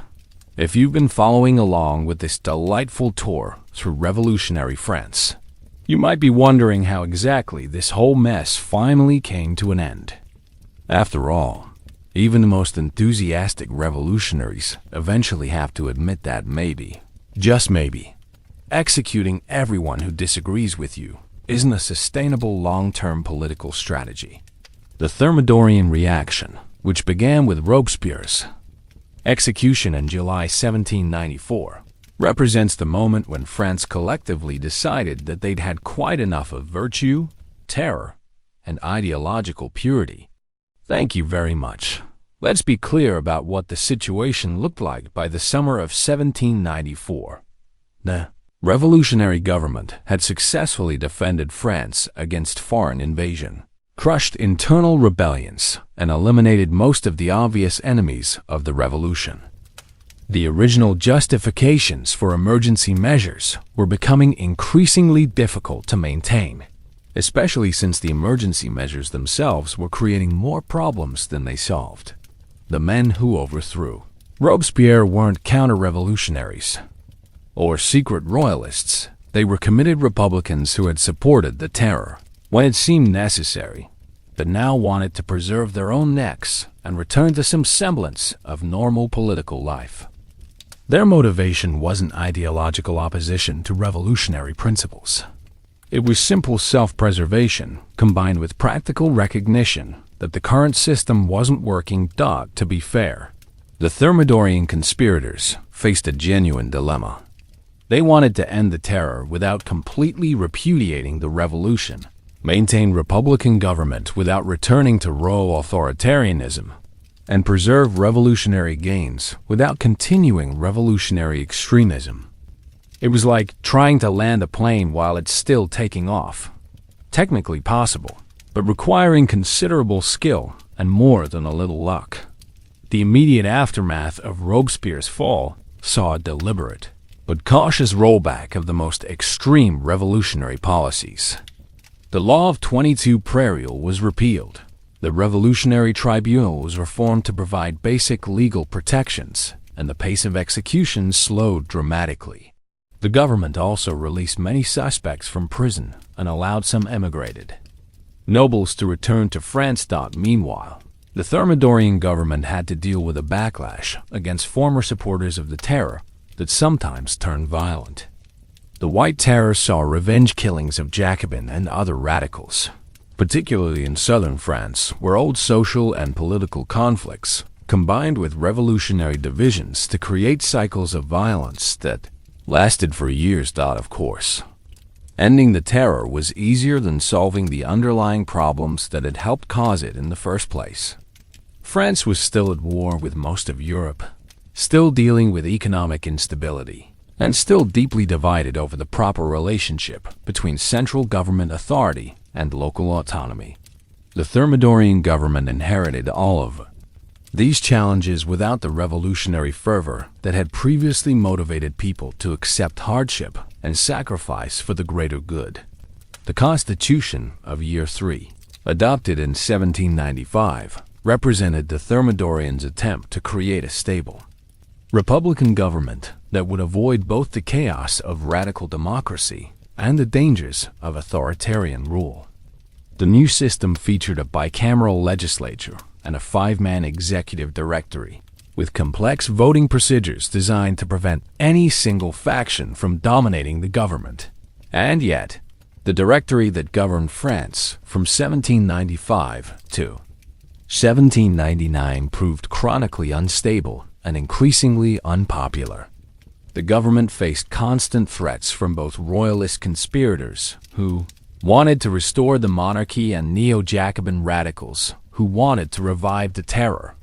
The Directory's response to these challenges typically involved either electoral manipulation or military intervention, which undermined its claims to represent democratic legitimacy. Still, the Directory period wasn't entirely unsuccessful. The government continued the Revolutionary Wars with considerable success, expanding French territory and establishing satellite republics across Europe. The economy gradually stabilized as the government abandoned price controls and allowed market mechanisms to function more normally. Many of the administrative and legal reforms of the revolutionary period were consolidated and made permanent, but the Directory's political weakness ultimately proved fatal. By 1799, most French people were exhausted by a decade of revolution, war, and political instability. They wanted strong government that could maintain order and defend French interests without the ideological extremism and constant upheaval that had characterized the previous decade. Napoleon Bonaparte's coup of 18 Brumaire, November 9, 1799, succeeded not because he was a military genius, though he was, but because he offered political stability and effective government without completely repudiating revolutionary principles.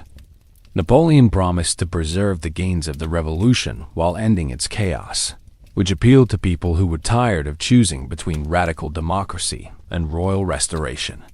The irony of Napoleon's rise was that the French Revolution, which had begun with demands for constitutional limits on royal power, ultimately produced a military dictator with more personal authority than any Bourbon king had ever possessed. Napoleon's empire was in many ways more centralized and authoritarian than the old regime, though it was also more efficient and more responsive to popular concerns. Meanwhile, the long-term impact of the French Revolution extended far beyond France itself. The Revolutionary Wars had spread revolutionary ideas across Europe, inspiring democratic and nationalist movements that would shape European politics for the next century. The revolution had also demonstrated that traditional political and social systems could be completely overthrown, which was both inspiring and terrifying depending on your perspective. The revolution's impact on social relationships was equally profound. The legal abolition of feudalism, the elimination of hereditary privilege, and the proclamation of equality before the law created new possibilities for social mobility and individual advancement. Even Napoleon's authoritarian government maintained these egalitarian principles, at least in theory. Of course, many of the revolution's social reforms were incomplete or contradictory. Slavery was abolished in French colonies in 1794, but restored by Napoleon in 1802. Women gained some legal rights, but were excluded from political participation and subjected to new forms of legal subordination under the Napoleonic Code. The revolution proclaimed universal principles while maintaining significant inequalities. The economic legacy of the revolution was similarly mixed. The abolition of guilds and internal trade barriers promoted economic development and individual entrepreneurship. The redistribution of church and emigre lands created a large class of peasant proprietors who became a stabilizing force in French politics. But the revolutionary wars and domestic upheaval had also disrupted trade, destroyed capital, and created massive government debt. So, could you have survived the French Revolution?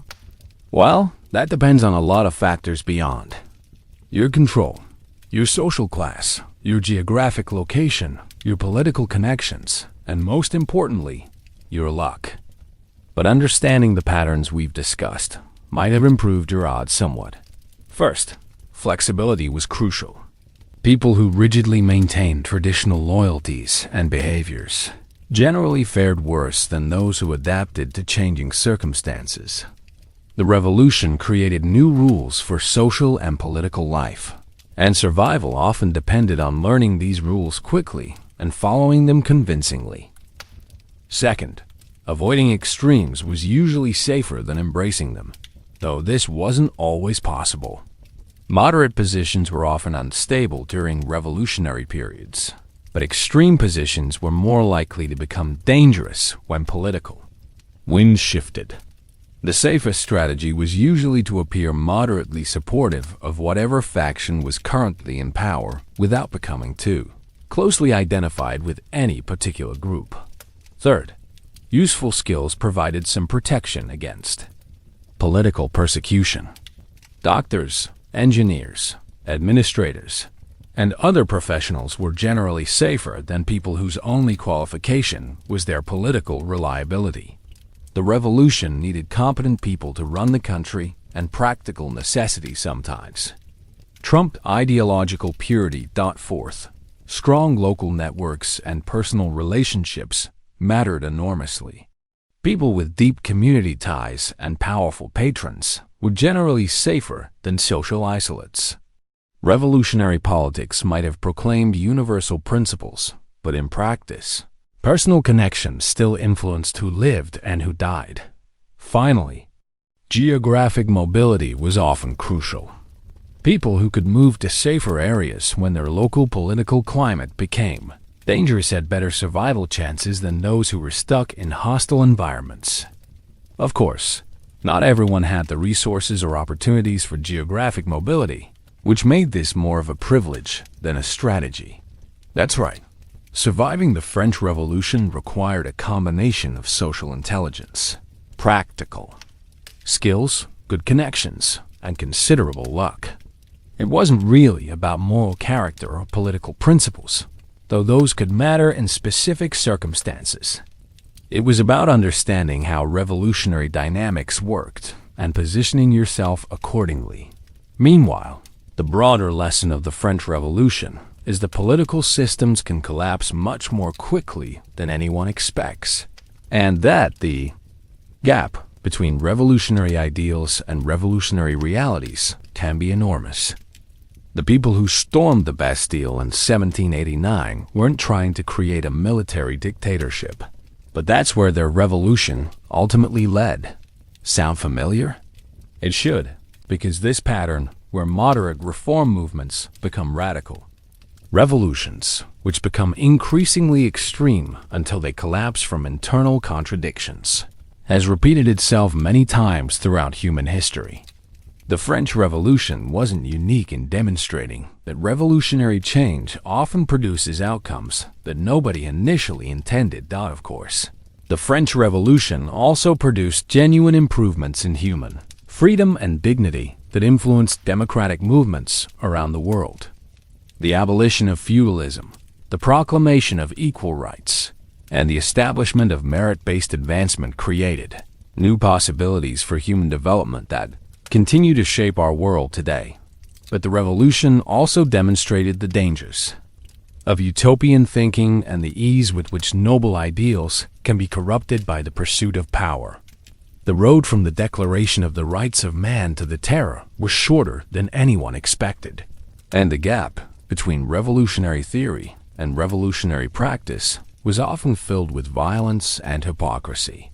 Still, understanding the French Revolution helps us recognize similar patterns in our own time. Political polarization, economic inequality, institutional dysfunction, and social upheaval create conditions where moderate positions become untenable and extreme solutions become attractive. The specific circumstances change, but the underlying dynamics remain remarkably consistent across different historical periods. And yet, the French Revolution also shows that human societies can survive even the most extreme political upheavals, and eventually find their way back to more stable and moderate forms of government. France didn't remain in perpetual revolution.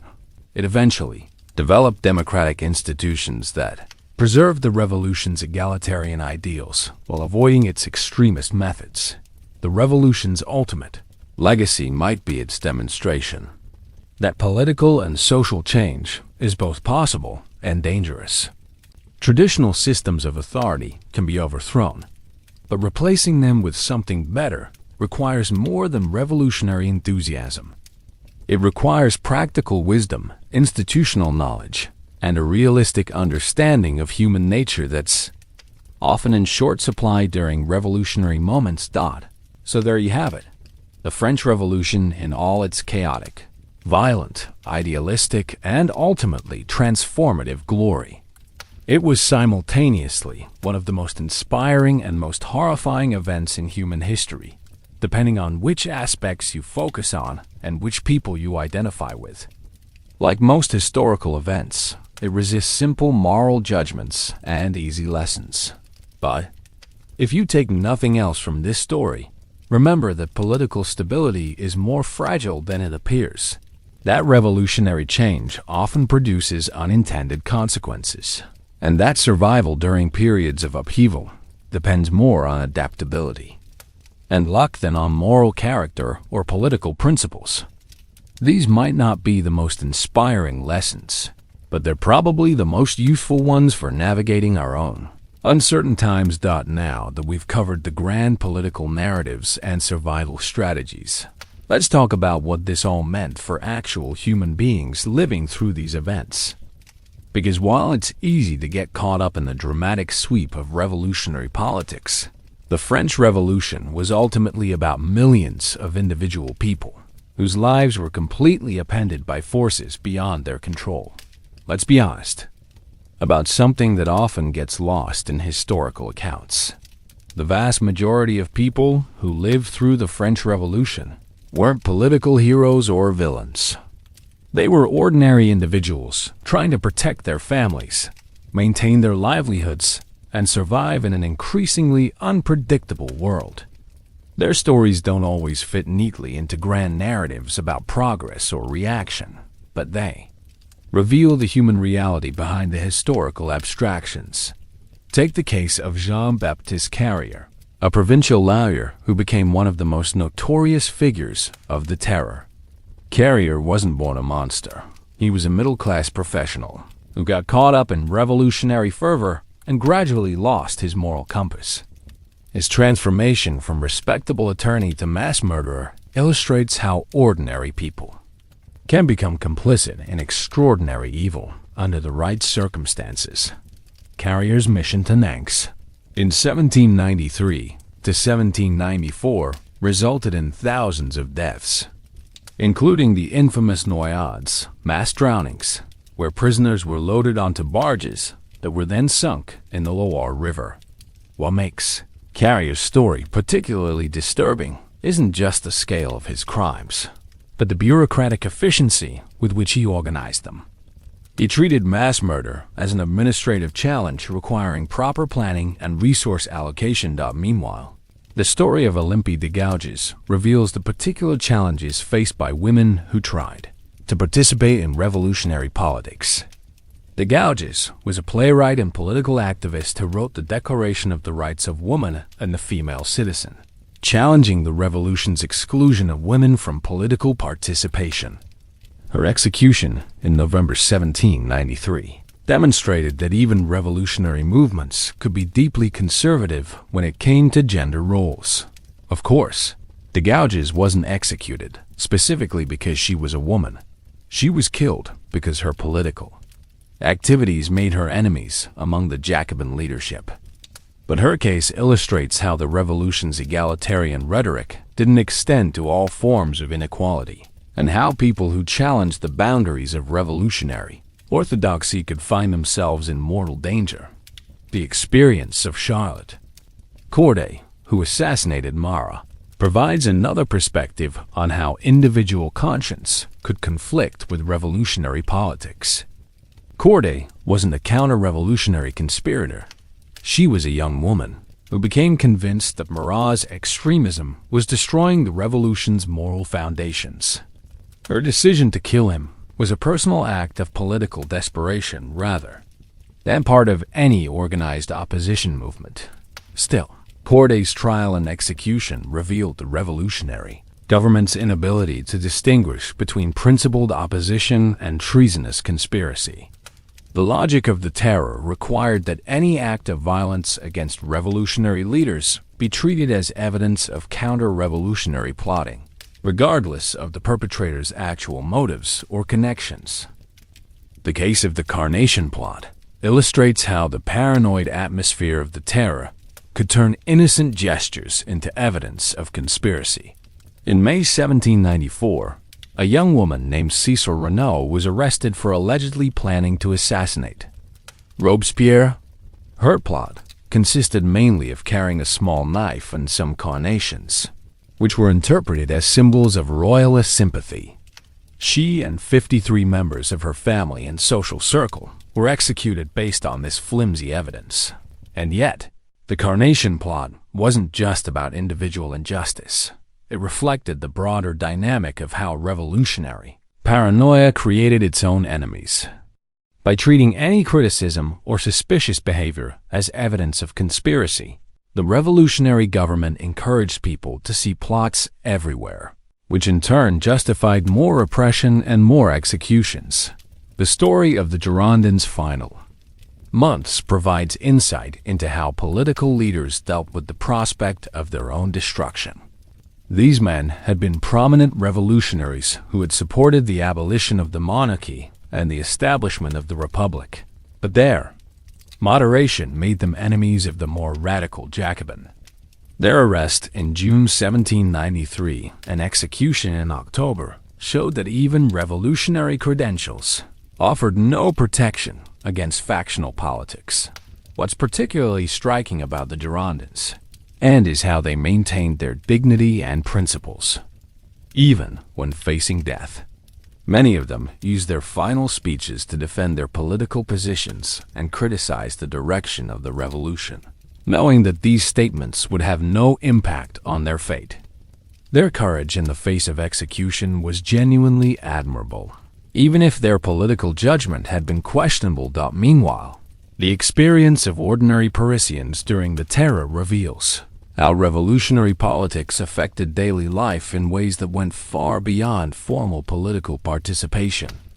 The constant fear of denunciation, the economic disruption caused by price controls and requisitions, and the social pressure to demonstrate revolutionary enthusiasm created an atmosphere of stress and uncertainty that affected everyone's mental health. The sans-culottes, who had been the most enthusiastic supporters of radical measures, gradually became disillusioned as the revolution failed to deliver the economic improvements they had been promised. Price controls created shortages, requisitions disrupted trade, and the constant political upheaval made normal economic planning impossible. By 1794, many working-class Parisians were worse off economically than they had been under the old regime.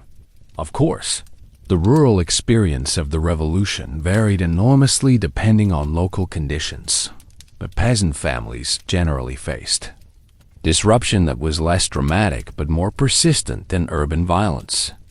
The abolition of feudalism eliminated many traditional obligations, but it also disrupted established economic relationships and created uncertainty about property rights and local authority.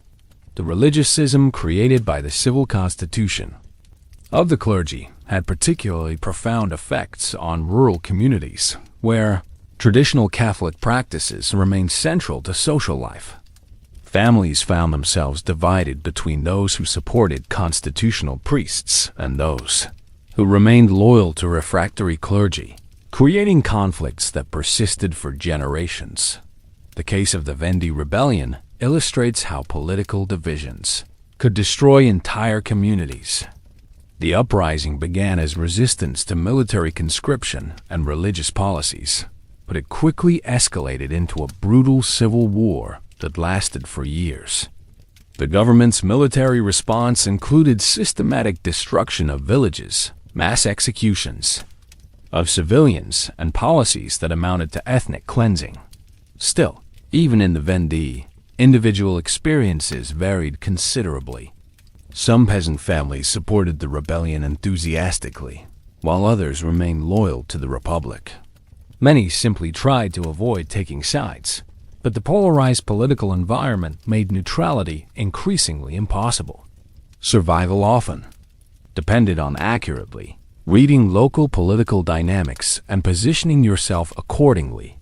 The experience of émigré nobles who fled France during the Revolution provides another perspective on how political upheaval could destroy established lives. These individuals often lost everything: their property, their social status, their cultural identity, and had to rebuild their lives in foreign countries where they were often unwelcome and impoverished. Many émigrés spent years in exile, hoping that the revolution would be overthrown and they could return to their former lives. But this hope proved largely illusory. Even those who eventually returned to France found that the world they had known no longer existed. The social and cultural foundations of aristocratic life had been permanently destroyed, regardless of subsequent political changes, and yet some émigrés adapted to their new circumstances with remarkable resilience.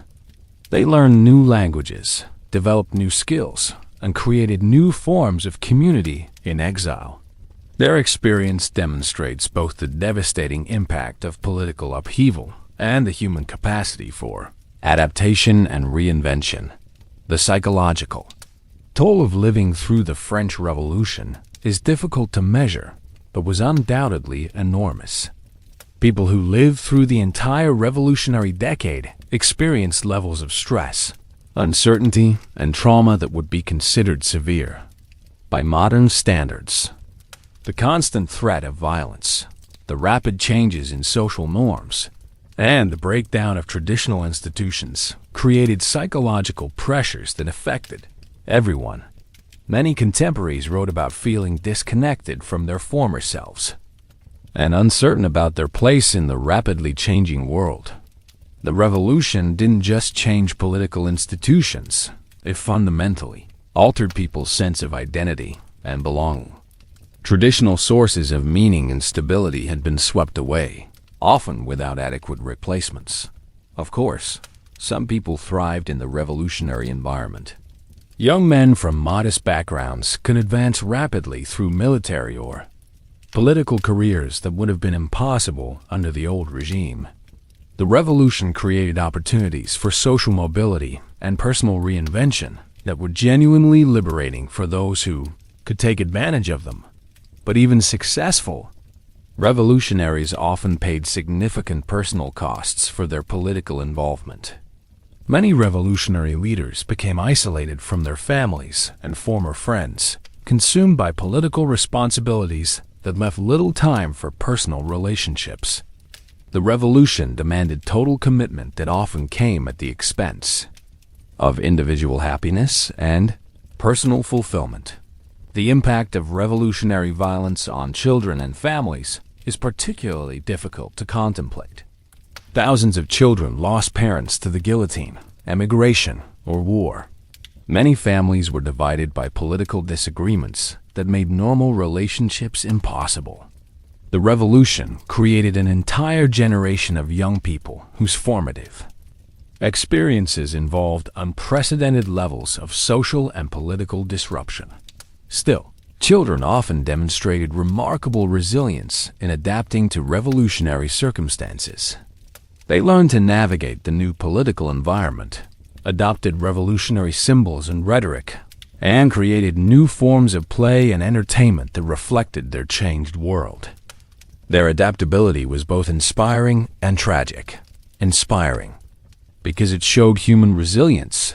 Tragic, because it demonstrated how quickly children could normalize violence and upheaval.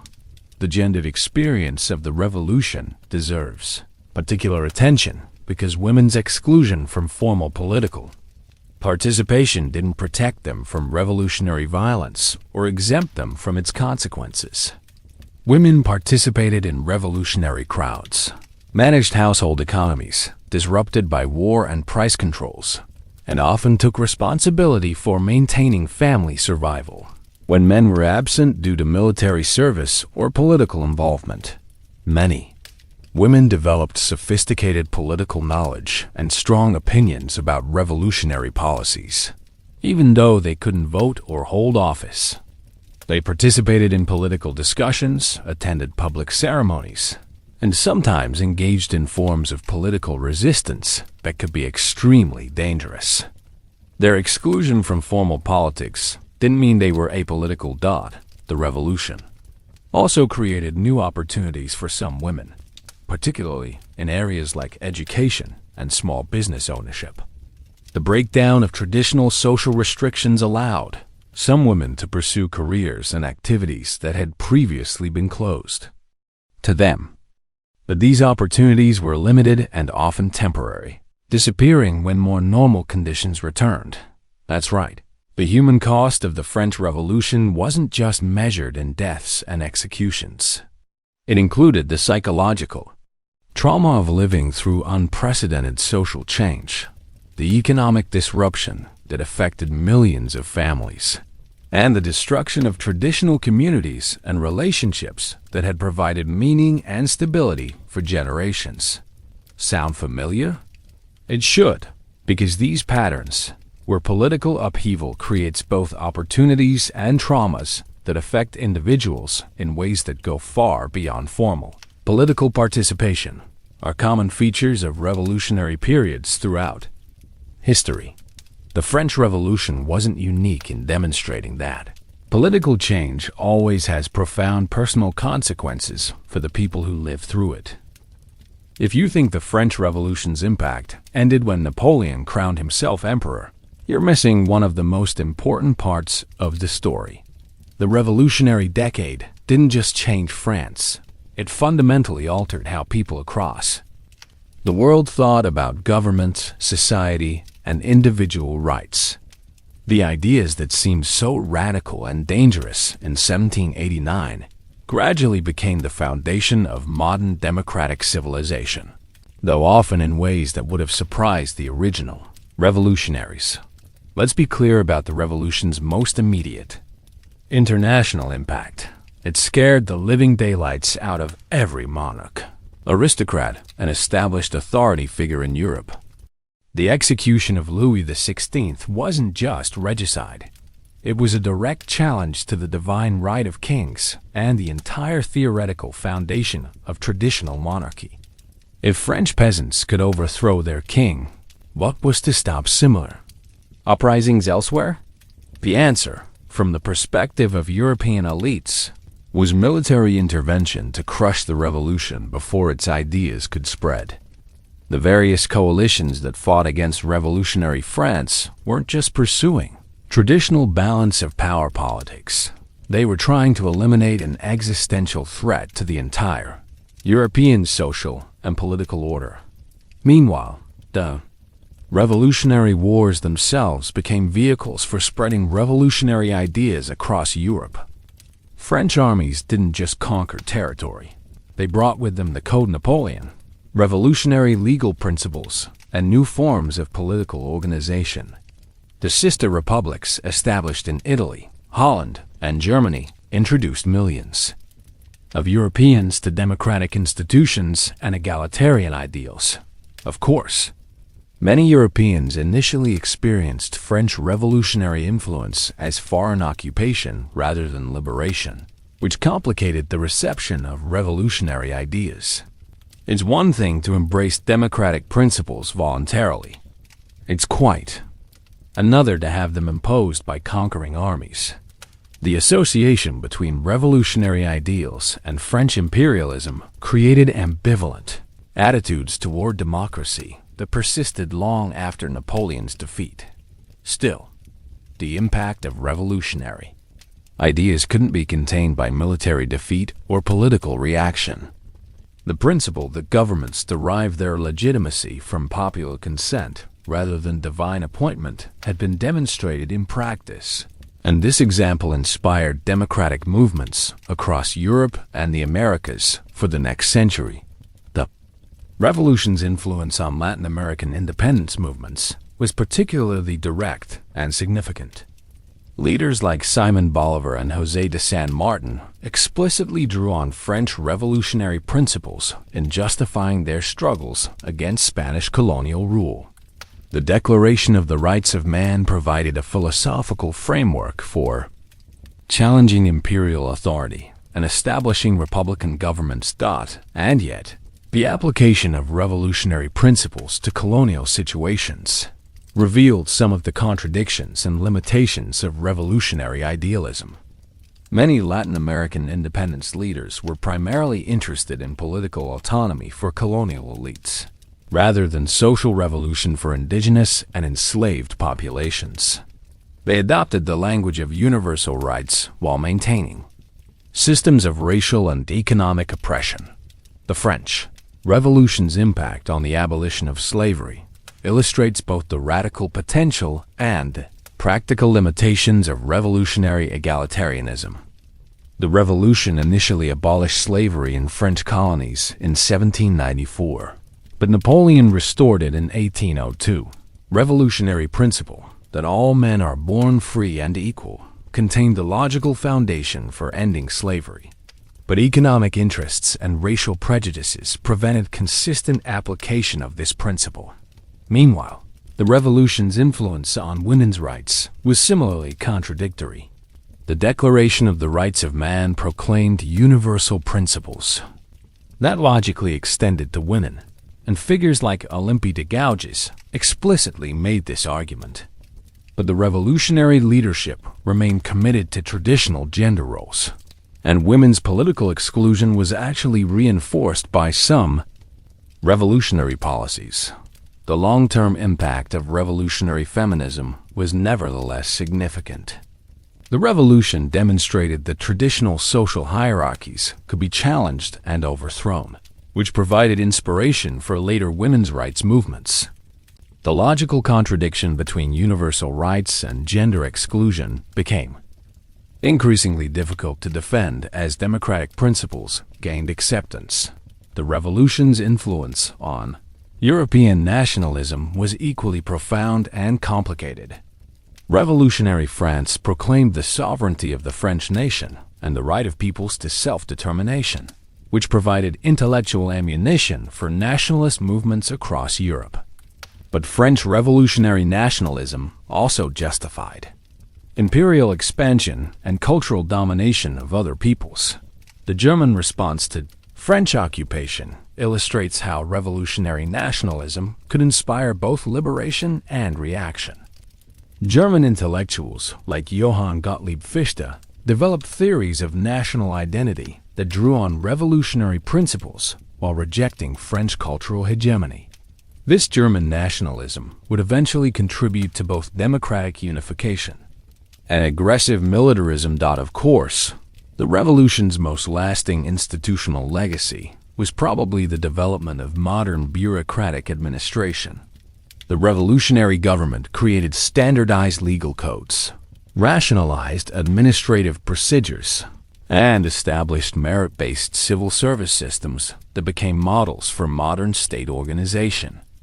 Napoleon's administrative reforms were adopted across Europe and formed the foundation of contemporary governmental institutions.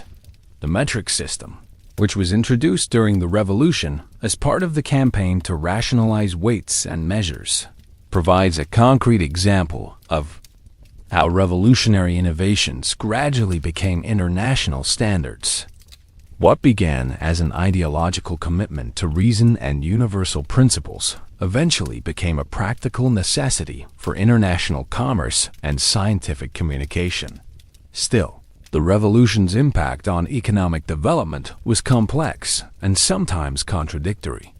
The abolition of guilds and internal trade barriers promoted free market capitalism and individual entrepreneurship. But the Revolutionary Wars disrupted trade, destroyed capital, and created massive government debt that hindered economic growth. For decades, the revolution's influence on modern political culture extends far beyond specific institutional innovations. The idea that ordinary citizens should participate actively in political life, rather than simply accepting the decisions of traditional authorities, became a fundamental assumption of democratic societies. The revolution invented many of the forms of political participation that we now take for granted. Political clubs, mass demonstrations, partisan newspapers, and electoral campaigns. And yet, the revolution also demonstrated the dangers of mass political participation without adequate institutional safeguards. The terror showed how democratic enthusiasm could degenerate into mob rule and how popular sovereignty could justify tyranny. These lessons influenced the development of constitutional democracy, which attempts to balance popular participation with protection for individual rights and minority interests. The revolution's impact on modern concepts of citizenship was equally significant. The idea that individuals owe primary loyalty to abstract political principles rather than to personal relationships or traditional communities represents a fundamental shift in human social organization. Revolutionary citizenship created new possibilities for individual freedom and social mobility, but it also contributed to the atomization and alienation that characterize modern mass society. The revolution's influence on educational theory and practice reflects its broader commitment to creating new forms of human society through rational planning and institutional reform.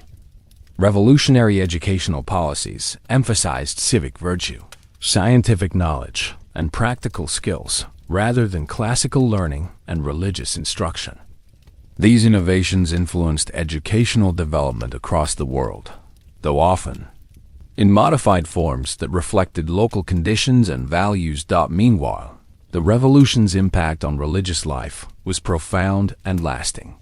The de-Christianization campaign and the civil constitution of the clergy represented direct challenges to traditional religious authority that inspired both secular and religious reform movements.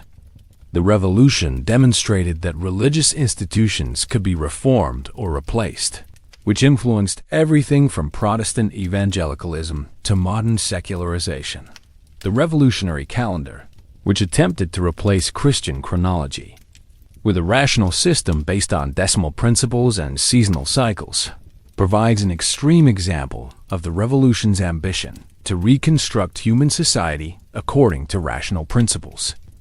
Though the calendar was eventually abandoned, it illustrates the revolutionary belief that even the most basic aspects of human culture could be improved through conscious design. Of course, the revolution's influence on artistic and literary culture was equally significant. Romantic literature and art drew heavily on revolutionary themes of individual freedom, natural rights, and opposition to traditional authority. The revolution provided both inspiration and cautionary examples for artists and writers who were trying to understand the relationship between individual creativity and social responsibility. The revolution's impact on historical consciousness itself deserves particular attention. The revolutionary decade demonstrated that historical change could happen rapidly and dramatically, which challenged traditional assumptions about the permanence of social and political institutions. This new historical consciousness influenced everything from Marxist theories of social change to conservative defenses of gradual reform. Still, the revolution's influence on conservative political thought was as significant as its impact on radical movements. The experience of revolutionary violence and social disruption inspired systematic conservative responses that emphasized the importance of tradition, gradual change, and institutional continuity. Edmund Burke's Reflections on the Revolution in France became a foundational text for modern conservatism, precisely because it offered a coherent alternative to revolutionary rationalism. The revolution's legacy in contemporary political discourse remains contested and complex. Different political movements continue to claim revolutionary heritage while interpreting its lessons in conflicting ways. Liberals emphasize the revolution's commitment to individual rights and constitutional government. Socialists focus on its egalitarian ideals and popular participation. Conservatives point to its violence and instability as warnings against radical change. That's right. The French Revolution didn't just change the past. It continues to shape how we think about political possibility and social change in the present. The questions it raised about democracy, equality, nationalism, and individual rights remain central to contemporary political debates, even if the specific answers have evolved considerably. Sound familiar? It should, because the revolution established many of the fundamental terms of modern political discourse. When we debate the proper relationship between individual freedom and social responsibility, or between popular participation and institutional stability, we're continuing conversations that began during the revolutionary decade. The specific issues change, but the underlying tensions remain remarkably consistent. And yet, perhaps the revolution's most important legacy is its demonstration that human societies are not fixed or permanent, but can be deliberately changed through collective action.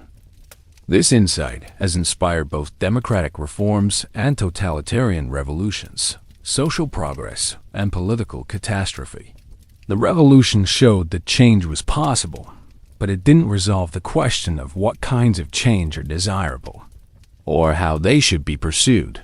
The ongoing relevance of the French Revolution lies not in its specific solutions to 18th century problems, but in its exploration of fundamental questions about human nature, political organization, and social justice that every generation must answer for itself.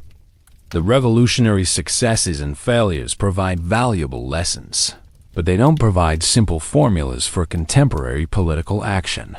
Meanwhile, the revolution's global influence continues to evolve as democratic ideals encounter different cultural traditions and historical circumstances.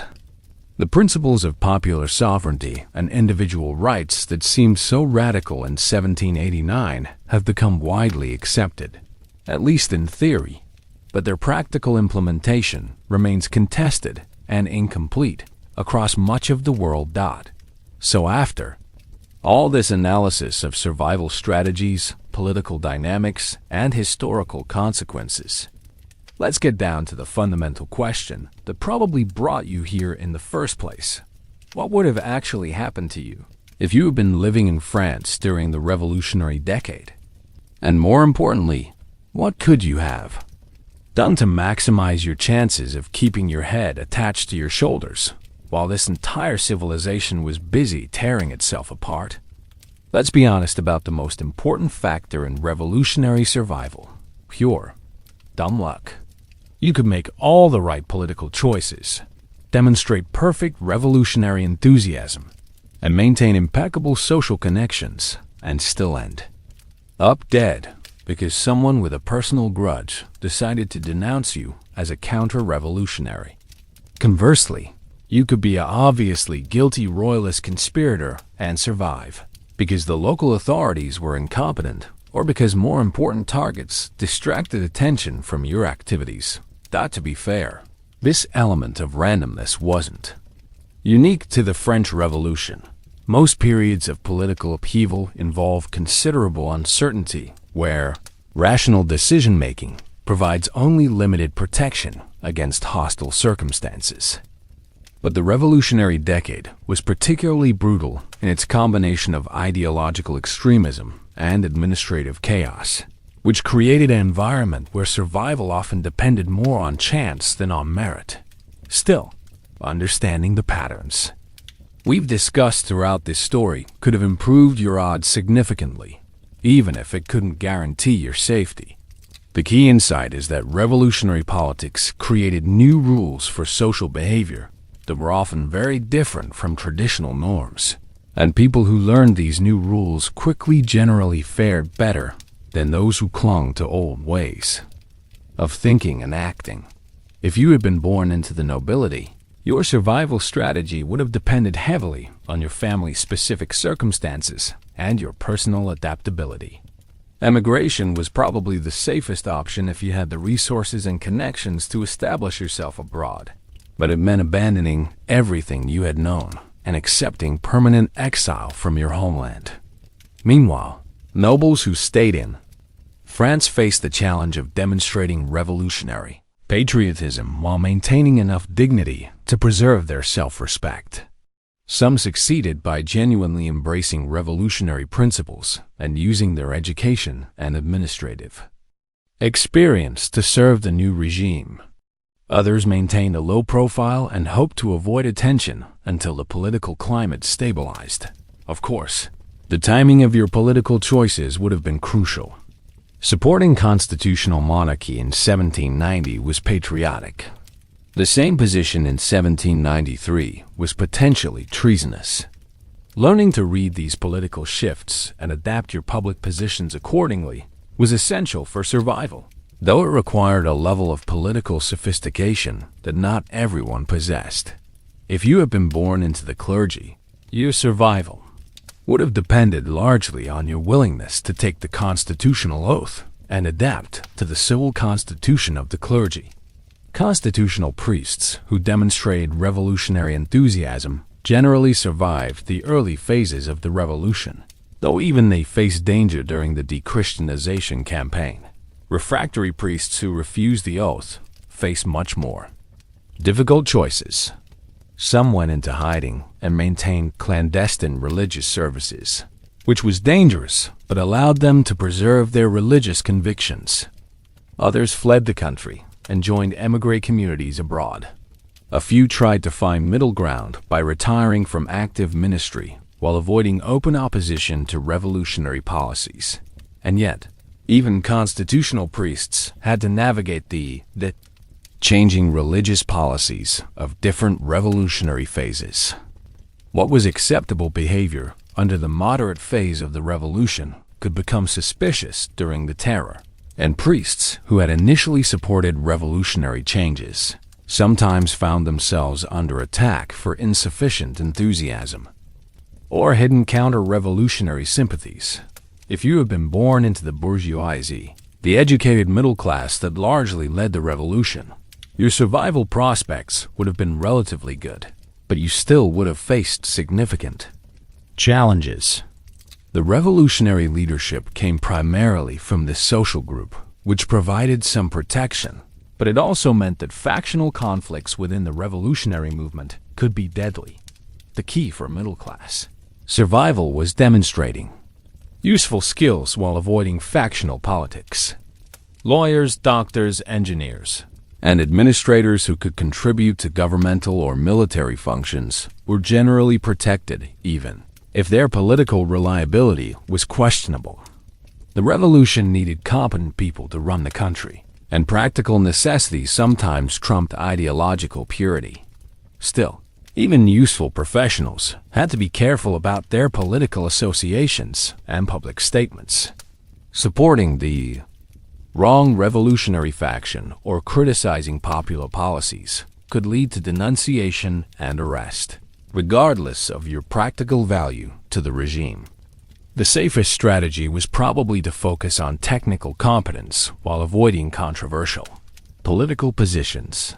If you had been born into the urban working class, the sans-culottes who were the most enthusiastic supporters of radical measures, your survival would have depended on maintaining revolutionary orthodoxy while avoiding the factional conflicts that could turn former allies into enemies.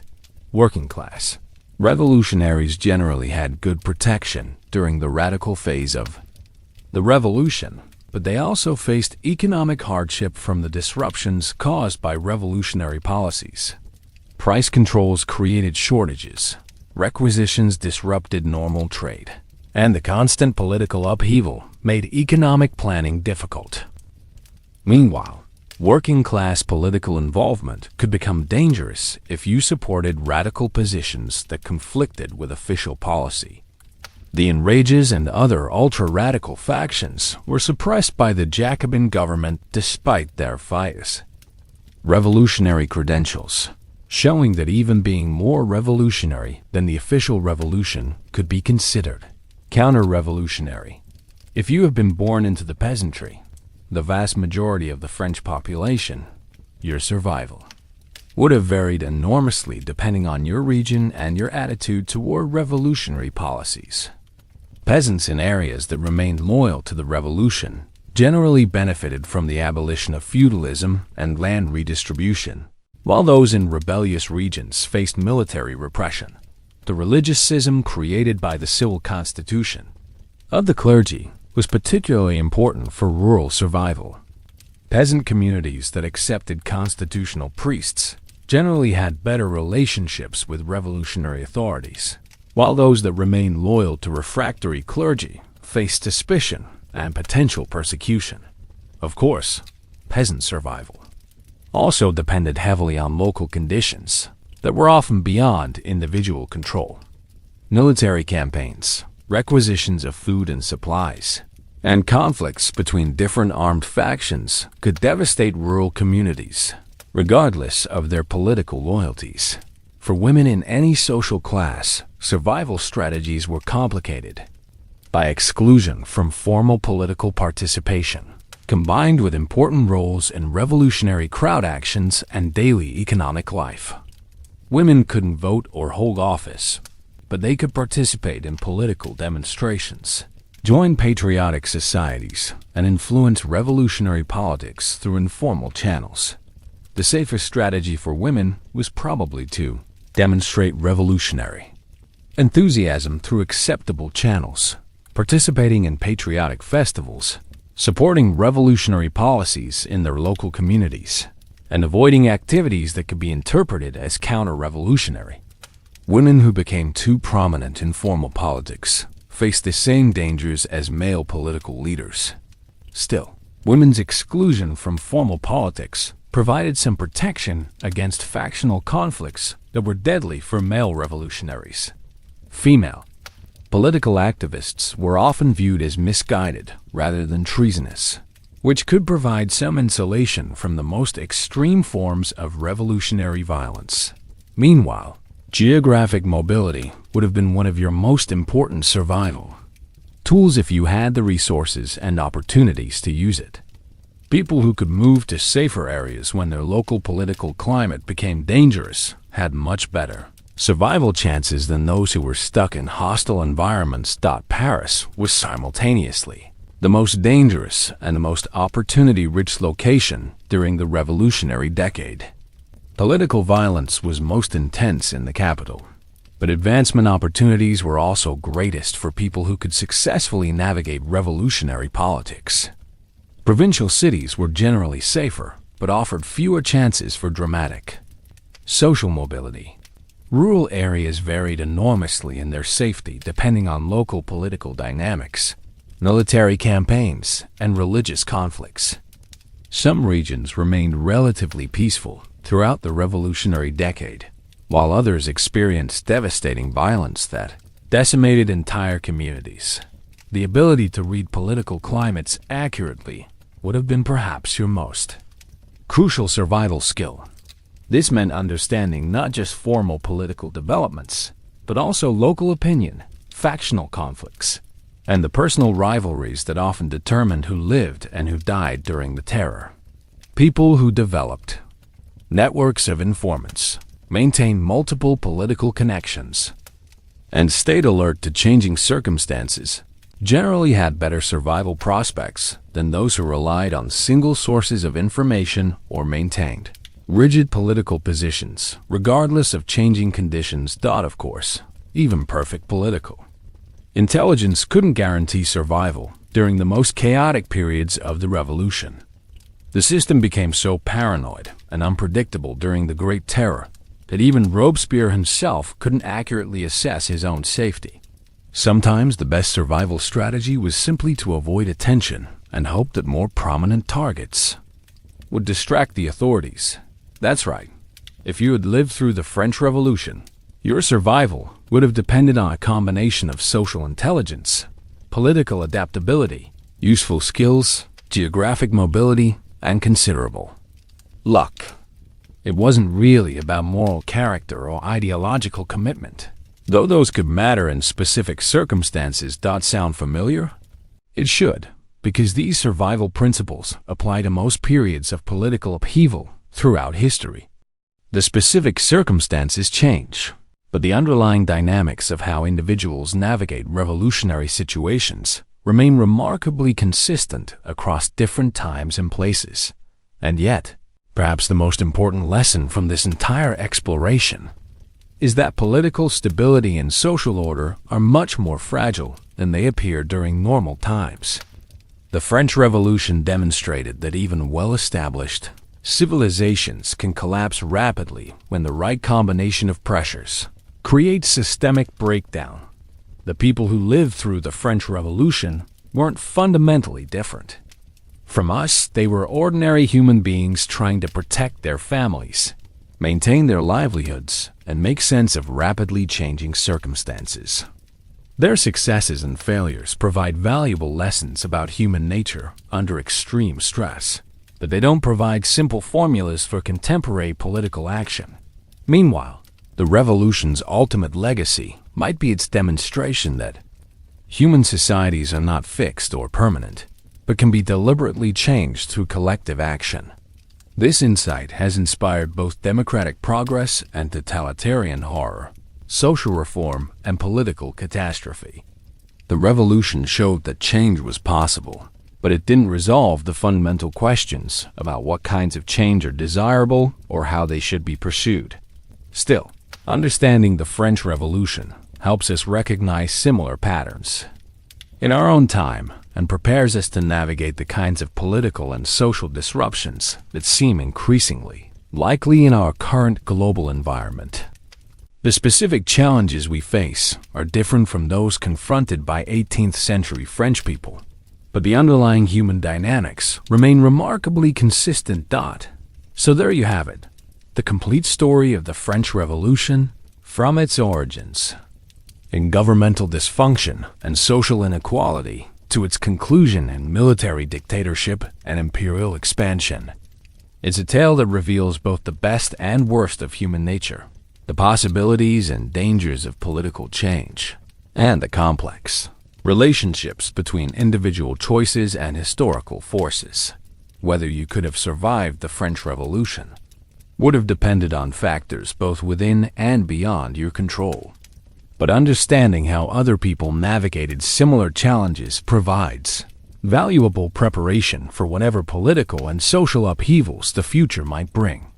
The revolution's lessons about adaptability, political intelligence, and the importance of luck remain relevant for anyone trying to understand how individuals can survive and thrive during periods of rapid historical change.